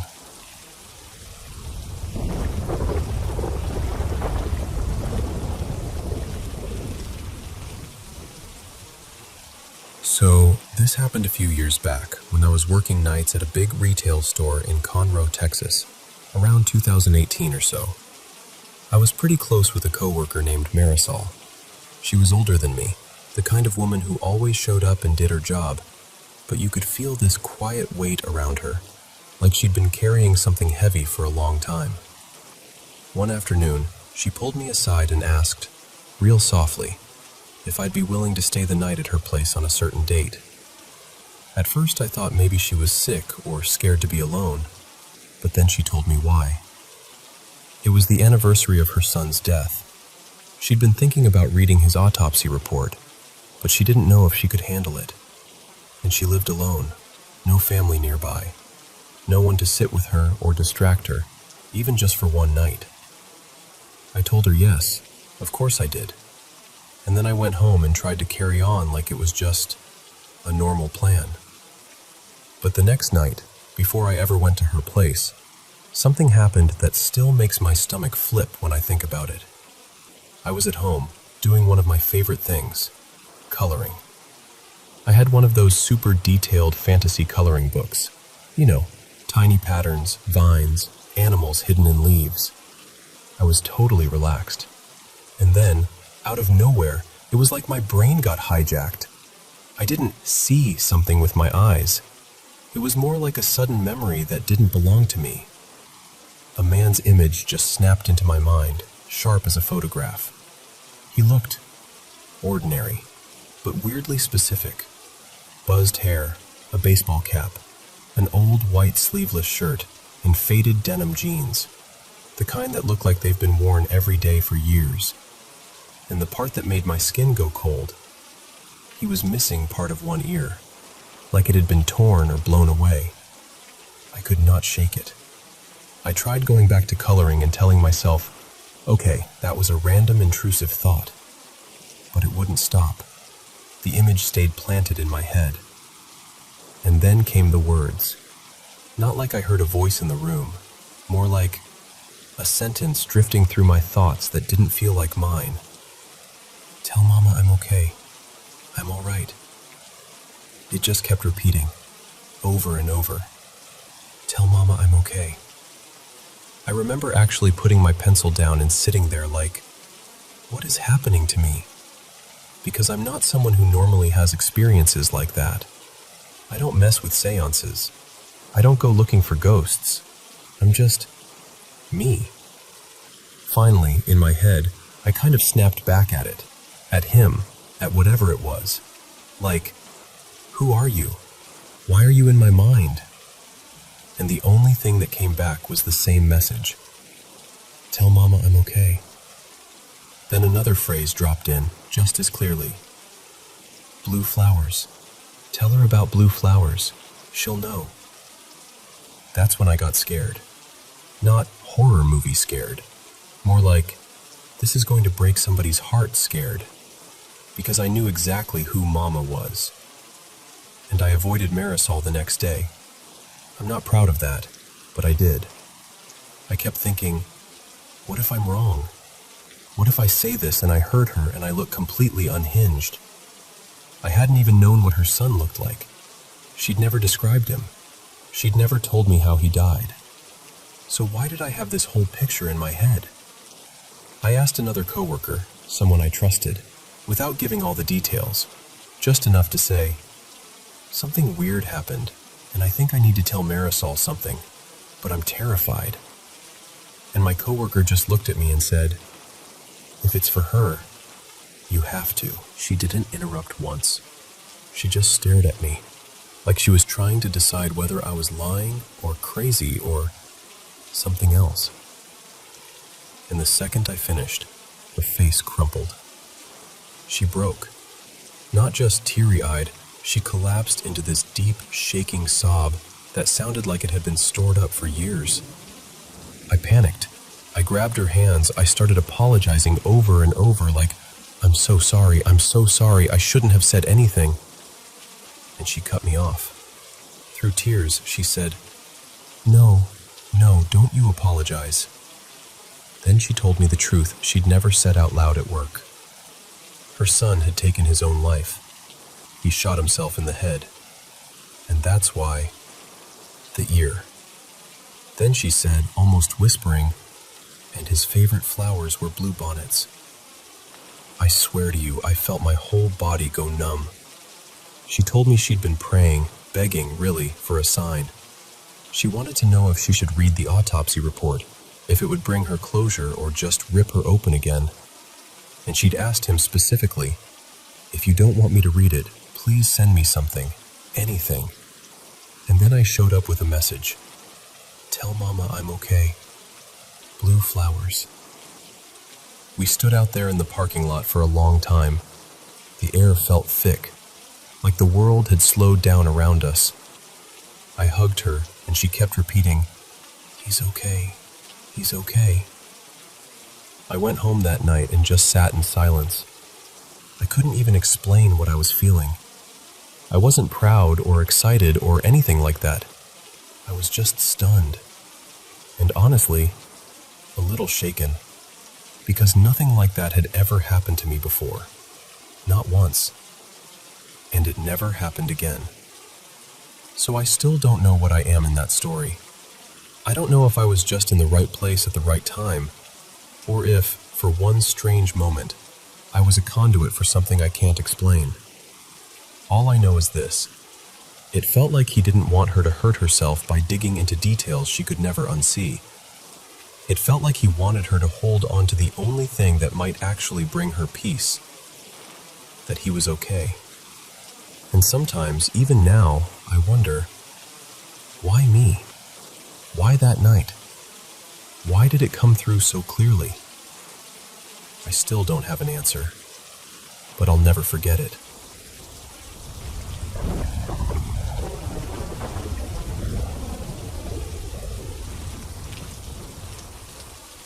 Okay, so this happened not too long ago, over the course of maybe 5 months, give or take. And I'm going to tell it like I lived it, in chunks, because if I try to do the whole thing in one go, my brain will wander off and start thinking about laundry or soup or the concept of time. So first, you should know, I've always been a ridiculously vivid dreamer. Even as a kid, I'd have these repeating dreams about specific faces, specific streets, specific rooms. And then years later, I'd stumble into those exact people or places in real life, like my subconscious had been quietly pinning them on a corkboard for later. So I learned to pay attention, not in a I'm special way, more like, okay, clearly my brain is doing something weird again. Then, last year, this old woman started showing up in my dreams. But here's the thing, I wasn't dreaming about her. It was more like she would just appear, almost like she'd stepped into the dream from somewhere else. No dialogue, no storyline, nothing symbolic. Just her, interrupting everything. And the moment she arrived, I'd pop awake like someone had yanked me by the collar. She had this pale, drawn face, deep-set eyes, a mouth that looked permanently unimpressed with the human experience. And she wore these faded robes that felt almost old world, like something between a monk and a peasant dress. Honestly, kind of medieval. Tall, too. Too tall. The vibe was very stern statue in a forgotten church. Not exactly comforting. This went on for a couple of weeks, not every night at first, but it started happening more often. And then I noticed something that made my stomach do that slow little drop. Every time she appeared, I woke up at the exact same time. 3:30 a.m. on the dot. Now, I'm observant, but I can also be hilariously slow at connecting dots when I want things to be normal. So I was like, sure, it's probably nothing. Right up until the night it very much became something. Because one night, the entire apartment jolted awake. Me, my partner Miles, the dog, the cat, everyone. Because one of the guest room doors slammed shut with this violent, final-sounding bang. And yep, you guessed it. 3:30 a.m. We live somewhere warm, like humid warm, so we sleep with the windows open. And we're close enough to the water that wind sometimes whips through and makes the curtains jump, frames rattle, all of that. But that night, the air was dead still. No breeze, no weather, nothing. Also, these weren't light doors. These were heavy wooden doors, the kind that feel like they belong in an old hotel. And we had these strong wall magnets near the baseboards that hold the doors open. You have to tug to pull a door off them. So for that door to slam shut like that, it wasn't a casual drift. And in a moment of pure classic horror movie decision-making, I got up alone to investigate. Because of course I did. I opened the guest room door and stepped inside, and immediately, it felt like I'd walked into a refrigerator. Like sharp, unnatural cold. The kind that makes your skin tighten. Which again, makes no sense. Our place never gets that cold. Ever. And standing there, I could feel it. Presence. Not in a jump scare way. More like the room had an extra weight in it. Like the air had a mind. I didn't feel threatened exactly. I wasn't trembling. But I knew I wasn't alone in there. And in my head I just went, oh, it's her. When I crawled back into bed, I leaned close to Miles and whispered, half awake, like I was commenting on the weather. I think we have a ghost. He made a noise that was basically, "Oomph," and we all went back to sleep. But after that, I started noticing things. Like once your brain admits, okay, something's off, you can't unsee it. And Miles, who stayed up late gaming, started seeing her too. Not full on, not like, hello ma'am, but like a shape drifting from room to room, or a figure standing just outside his peripheral vision. Enough to make him pause and take his headphones off and go, babe, no. She never really bothered me, but the constant movement, the pacing through the space, it was unsettling everyone else. It felt like she wanted my attention, specifically, like she was waiting for me to do something. The problem was, I'm sensitive, but I'm not exactly trained in how to have a calm conversation with an ancient, terrifying dream nun. So I called my friend Leora. Leora is one of those people who can tune in like it's a radio station. She's a channeler, very grounded, very normal about it, which somehow makes it even weirder. A session with her feels like chatting over tea, except then she'll suddenly say something so specific it makes your scalp prickle. So I told her everything. The dreams, the door slam, the cold, the timing. We opened the session, and almost immediately she described the woman perfectly. The height, the robes, the hollow eyes, the harsh mouth, like she'd seen her herself. And then she got quiet for a while, like she was listening to something I couldn't hear. Finally, she said, very carefully, "You knew her before." And what she explained, this is where it gets heavy. She said that a long time ago, she placed it around the late 1400s or early 1500s, I'd been under this woman's control.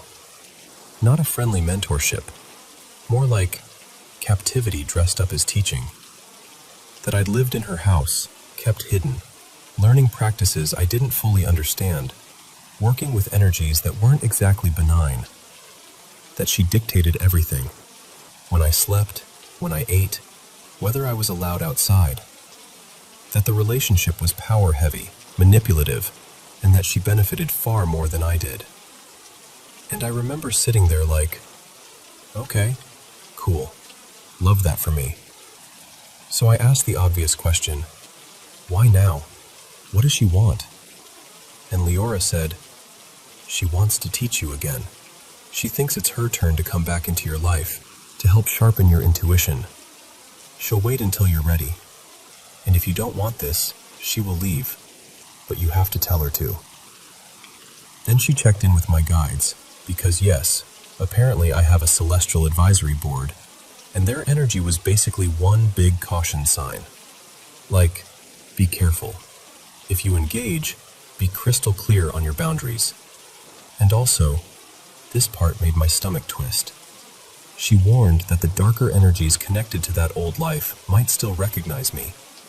Like old acquaintances hearing your name again and showing up uninvited. And I've dealt with dark attachments before. Once was enough. So I was not thrilled. But I'm also a curious idiot, so part of me went, well, what if I could learn something? So with Leora's help, I essentially told the old woman, you can stay for now, but you need to stop creeping around my home. Stop scaring the animals. Stop terrorizing my sleep. If you're waiting, you wait respectfully. We closed the session. I went home, and for a moment, I thought it worked. And then the apartment went completely sideways. For the next few days, it was chaos. Random knocks, shifting shadows, that feeling of movement just out of view. The pets were constantly alert, nervous, skittish. Miles and I barely slept. And when we did, the dreams were intense and nasty, like our minds were being dragged through muddy water. I'd find myself whispering into empty rooms, hey, we had an agreement. You can't stay if this keeps happening. Which, yes, I know. Issuing ultimatums to invisible entities is not exactly a power move, but I was tired. Eventually things calmed down again. Sort of. But then came the smell, so now I wasn't just dreaming her. I wasn't just sensing her. I was smelling her. Nope. Absolutely not. I knew then. She had to go. But I also knew I didn't have the strength, or honestly, the clean focus, to do it alone. And that's when my other friend came into it. Santi, who's a shamanic practitioner. He was visiting, and when I told him what was happening, he didn't flinch. He just went, okay, we can clear it. Then he listed what I needed to gather. Florida water, red and white carnations, sandalwood oil, sage, candles, a bell, newspaper. And then, casually, he said the word exorcism, which is one of those words that makes your body go cold even if you don't believe in it. The night before he came over, I was nauseous. Like deep, rolling nausea that wouldn't quit. I barely slept. The dreams were awful. The pets were edgy. Miles was tense. The whole apartment felt like it was holding its breath. In the morning, after Miles left for work, Santi arrived and immediately had me open every window and door. We lit candles. We smudged every corner. And the sage, this was wild. It didn't just smoke. It cracked and popped, spitting little sparks into the air like it was angry. I'm not proud to say it, but I sacrificed 2 duvet covers that day. Little burn holes. Tiny casualties of spiritual warfare. Both animals vanished under their beds and stayed there like, "Good luck, humans." Santi pulled out his phone compass to confirm directions for calling the corners. East, west, north, south. And his compass was completely off. Like, wrong enough to notice. I corrected him because I know the layout of my home, but I remember thinking, is she messing with this? Then we started. Santi began drumming, low, steady, like a heartbeat, and calling on protectors, the elements, the animal spirits, all of it. I followed behind, ringing my altar bell while he sprayed Florida water through the space. And I swear to you, 2 thoughts kept looping in my head the entire time. What are the neighbors thinking? I am absolutely going to throw up. Spoiler, I was right. He moved room to room with the red carnations, dipping them in the spirit water and sweeping them through the air like he was brushing something invisible off the walls. He tossed the used flowers onto newspaper spread out on the coffee table. And halfway through, he suddenly stopped, rushed to the bathroom, and got violently ill. And the second he did, my body went, "Oh, we're doing this too." And I sprinted for the other bathroom. 2 grown adults, spiritually cleansing an apartment, simultaneously throwing up in separate bathrooms. Just very glamorous work. When we recovered, he finished the ritual, drumming faster now, singing loud, like he was pushing something out with sound. And I could feel the energy shifting, like pressure changing before a storm breaks. My throat was raw from smoke and being sick, but I joined in anyway. I sang as loud as I could, because something in me knew. Whatever this was, it responded to force, to intention, to vibration. When it was over, he placed the white carnations in a vase on the table and said, "If the clearing worked, these will still be white tomorrow."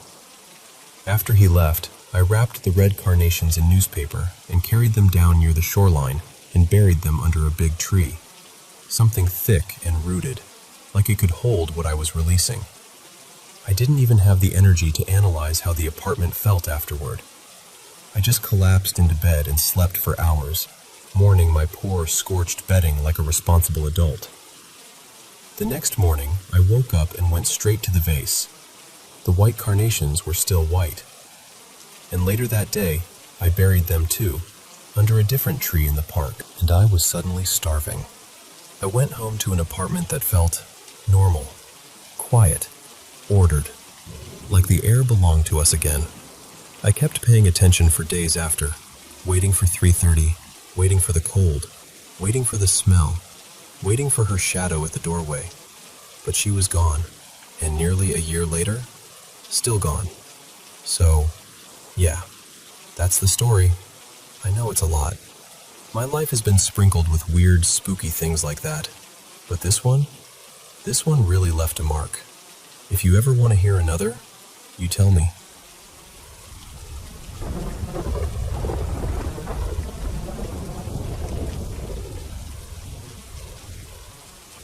So, I've got this question that's been sitting in the back of my throat for years, and being down here again has finally pushed it up into the open. My partner, Evan, grew up around this part of southern Arizona. Not exactly in the middle of nowhere, but close enough that the mountains feel like they're always watching the edge of town. He was raised outside a little mining place called Lowell Ridge, not far from the border, and he left young. Ever since I've known him, he's acted like that whole stretch of country is something you don't poke at. Like you don't go digging around in it, you don't wander too far, and you definitely don't stay out after dark. For a long time, I thought it was just complicated feelings, family stuff, old memories. The kind of place you outgrow and don't feel like revisiting. But every time I'd suggest we go back, he'd shut it down fast. Not angry, not defensive, just flat, final. And once, he said something that stuck with me because it felt so oddly chosen. He said, "Something's not right in those mountains. Not dangerous, not rough, not there are people you don't mess with, just not right." Well, this summer we had to come down. Evan's got family business to handle, and I managed to convince him to let me bring the kids, Mara and Jules, so it could be a real trip instead of him doing it alone and tense and exhausted. And the thing is, the town itself is lovely, like genuinely. Bright mornings, friendly little restaurants, the smell of dust and creosote after the sprinklers kick on. I've been enjoying it more than I expected. But Evan's been acting like someone put a tight wire inside his chest. In the daytime, he's almost normal. We've gone on drives, those winding roads where the saguaros stand like they're posing for postcards. We've done short hikes. We'll stop for cold drinks, take pictures, listen to the kids bicker about who saw the most lizards. But the minute evening starts to settle in, like right when the light goes from gold to copper, he changes. It's subtle at first. He starts checking the sky, checking the horizon. He'll glance down side roads like he's counting how many exits we have. His voice gets clipped, like he's trying not to let the kids hear tension in it. And then he gets insistent. We're going back. Now. Not after dark. And it's not the normal kind of caution. It's not, "I don't want to hit a deer." It's not, "I'm tired." It's like he believes the rules are real. Like if we break them, something notices. One night we were just outside town, barely. We'd taken the kids to look at the sky because it's so clear here, and Mara loves constellations. We weren't even deep in the mountains, just near a turnout where you can see the ridgeline. The sun dropped, the temperature dipped, and it was like someone flipped a switch in him. He said, "We're leaving." And the way he said it made my stomach tighten. Not because he was loud, because he was quiet. The kind of quiet where you realize he's not asking. Back at the hotel, he didn't relax until the door clicked behind us and the deadbolt slid into place. Then he finally exhaled like he'd been holding his breath the whole drive. So I asked him again. I've asked him before, but this time I tried to do it gently, like I wasn't cornering him. "Ev," I said, "what is it? Are you worried about wildlife? People? What?" And he did the same thing he always does. He gave me the vague version, the foggy version. "Weird stuff happens out there." That's it. That's all he offered. And I pushed a little, because I couldn't help it. Weird stuff like what? And after that, he shut down completely. The next day we were on a trail. Nothing intense, just a family hike. The kind with scattered shade and little rocks that crunch under your shoes. The kids were ahead, arguing about who got to lead, and I was behind Evan, enjoying the breeze and the smell of sun-warmed pine. Then he stopped so abruptly I nearly bumped into him. He didn't say, "Let's take a break." He didn't point at anything. He just went still, like he was listening. His shoulders tightened, his jaw clenched, and he said, "We're turning around. Right now. No debate." I glanced around, thinking maybe he'd seen a snake or fresh tracks, something practical. But there was nothing. Just trees, shadows, the trail curving ahead like it always does. And I'll be honest, I felt it then too. Not fear exactly, more like the air had changed texture. Like the space between the trees was suddenly deeper than it should be. Like there were places your eyes slid away from without realizing it. The hairs lifted on the back of my neck for no reason I could name. We went back down the trail quickly. Evan kept glancing over his shoulder, not in a dramatic way, more like he couldn't stop himself. Like his body remembered something. That's what's getting under my skin. Because Evan isn't easily spooked. He's a veteran. He's been in places where unsafe is the default setting. He's calm in emergencies. He's the person who stays level when everyone else is panicking. So when he is scared, when he's scared in that quiet, controlled way, it makes me think this isn't just childhood imagination or family baggage. And now I'm here, in a town I actually like, with my kids sleeping a few feet away, and I keep thinking about how the mountains look at dusk, how the shadows stretch down the slopes like fingers, how quickly the dark arrives. And I find myself wondering, half curious, half uneasy, if there are stories people tell down here. Legends locals repeat with a laugh that's just a little too forced. Because Evan won't give me a straight answer. All I know is this. He treats the mountains like they have rules. And he treats nighttime like a door you don't open.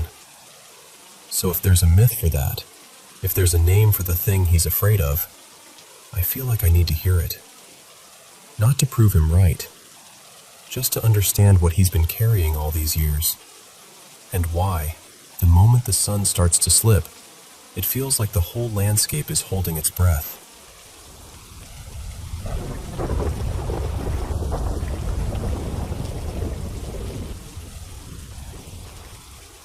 So, this is something my mom and I do together, and I know how that sounds right out of the gate.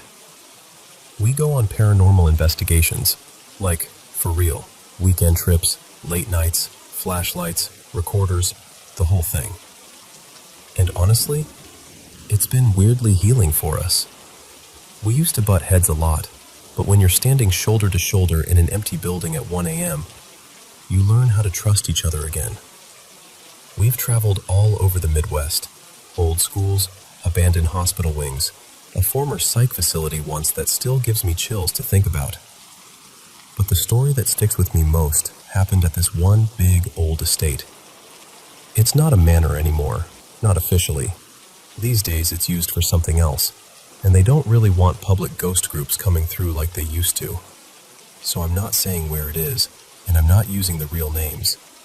I'll just tell you what we learned and what happened. I'll call the couple who built it Edwin and Lillian. Edwin and Lillian were the kind of people who hosted parties with real silverware and a string quartet, local royalty, the it couple of their little region. The house matched that energy.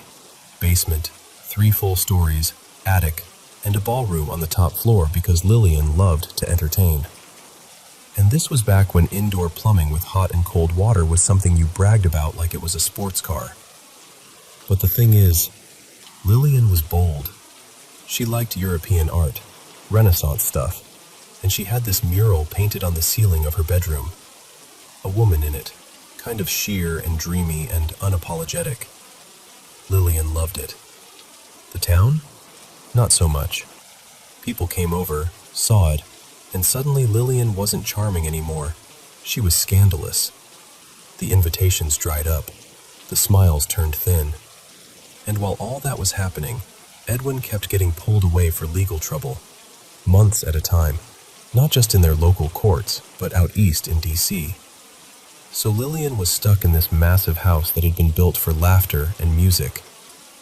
And she was just there, alone in it. And then, the part that always makes my stomach drop. Lillian got sick. Stomach cancer, from what we were told. Morphine for the pain. One night, with Edwin away, she took too much. Whether it was an accident or something heavier than that, I don't know. But she didn't wake up. After that, the building changed hands and changed purposes. At one point, it was used like a sanitarium, later a nursing home. The records from those years are messy. People whisper about things that happened there, the kind of things that don't end up in neat little history books. A lot of it is guesswork and rumor, but even the idea of it makes the air in the place feel stained. Anyway, that's the setup. So the night we investigated, things started happening early, like the building didn't need warming up. Now, I should tell you, I'm the type of person people label sensitive. I don't go around advertising it because it sounds dramatic. but I pick up on things. Emotions, presences. Sometimes it feels like walking into a room and immediately knowing someone had just been crying there, even if the room is empty. So we're on the second floor at one point, and Lillian's bedroom is behind me. A few of us are talking quietly about her, about how lonely she must have been, how the house that was meant for parties turned into this kind of gilded cage. And there's this music box sitting on a stairwell between the second and third floor that is absolutely losing its mind. Like going off again and again, louder than it should, faster than it should. Everyone's staring at it, arguing about whether it's a glitch or a draft or whatever. And right behind me, from inside Lillian's room, I hear, clear as a person standing close to your ear, "I'm here." I froze. I turned, and in the center of the room, there was a mannequin wearing this old dress, and right in front of the dress, like it was hovering in the fabric, was this big white orb. Not a little floating speck. Big. Like the size of a grapefruit. Maybe bigger. It floated, slow and steady, and then it just drifted out of view and vanished. And of course, I was the only one who heard the words. Someone had a recorder going, and later you can barely catch it, but the music box is so loud it's almost swallowed. Still, I know what I heard, and I need what I saw. Later on, the investigators wanted to try something on the third floor. Up there, when you reach the top of the stairs, there's a hallway straight ahead, and then stairs going up to the attic. Ballroom to the left. To the right, this smaller hallway that always felt wrong to me. The wall on one side doesn't go all the way up to the ceiling. There's this open gap at the top, like 2 or 3 feet of space where you can see over into the next area. It shouldn't matter, but it does. Something about it makes you feel exposed. They decided to sit me there alone, blindfolded, noise-canceling headphones, spirit box in my hands. Everyone else went down to the second floor to ask questions, and I was basically supposed to be a human antenna and listen. Apparently they'd tried it earlier with someone else and gotten almost nothing. With me, it was like somebody turned on a faucet. Answers came fast. Dates, times, how many people were in the house, who they wanted to talk to. One voice got sharp and annoyed when a certain investigator spoke, like immediately reacted. And the weirdest part? They told me later that my voice changed while I was answering, like I'd shift tone and cadence depending on what was coming through. I don't remember doing that, but I believe them. My mom's not the kind of person who makes things up to be spooky. It was supposed to last maybe 5 minutes. It went on for almost 20. Every time they'd say, "Okay, we're pulling her out," the spirit box would spit out something like, "Not yet," or "We're not done." And I know that sounds like a horror movie line, I know. But that's the truth of it. We left. Got food somewhere like people do after something intense. Tried to joke about it. Tried to come down from the adrenaline. And I thought that would be the end of it. It wasn't. About 6 months later, I started dreaming about that estate. And not vague dreams. Specific. Like my brain had a map. In the dream, I'd pull up to the building and immediately recognize it. I'd walk through the entrance, past displays on the first floor, mannequins dressed in old outfits, hats in glass cases. Then I'd start up the stairs toward the second floor, and at the landing, there's this mirror. In the dream, I always stopped there, and I would just stare into it, waiting, like I knew something was supposed to step out. Then I'd end up in Lillian's bedroom, and she'd be there, this woman, head tilted slightly like she's trying to understand something that doesn't make sense. And she'd ask me every time, "Where is everyone?" And then, softer, almost hurt. Why aren't they coming to see me anymore? And then the dream would jump, like someone snapped their fingers. And suddenly I'm on the 3rd floor, back in that same hallway where I'd been blindfolded during the session. Except now it's different. I'm not seeing it from inside my own body. I'm watching myself like I'm standing off to the side, like a spectator. I can see myself sitting there, blindfolded, hands resting, completely unaware. And above me, hanging over that half wall that doesn't reach the ceiling, are these black humanoid shapes. 3 of them. Their arms draped over the top of the wall like they're leaning on a railing, just watching me. No faces, no details. Just the shape of something person-like, made out of darkness. And then, every single time, my dream would rip me out of that house and drop me somewhere else. A different location entirely, about a couple hours away.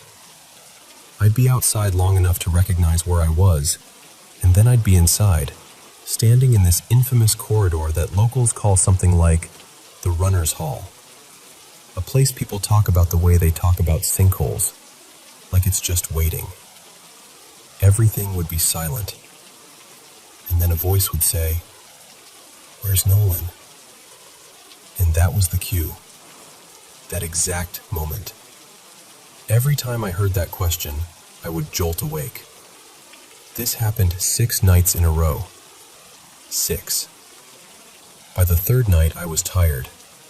By the 5th, I was unsettled in a way I can't explain. Like it wasn't just my subconscious remixing a scary memory. Like something was using the dream to get a message through. So I finally reached out to the people from the investigation team and told them what I kept hearing.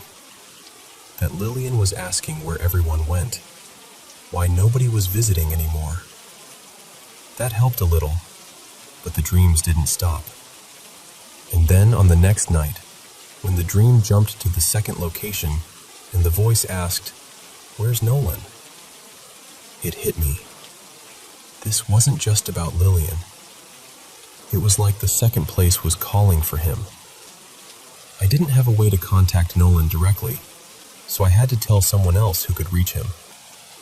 I basically said, "This is going to sound insane, but please tell him that location is calling out for him." And after that, the dreams stopped. Mostly. Where is everyone? And it's not as relentless as it was then, but it's enough to remind me. Some places don't just hold memories. Sometimes they hold on to people.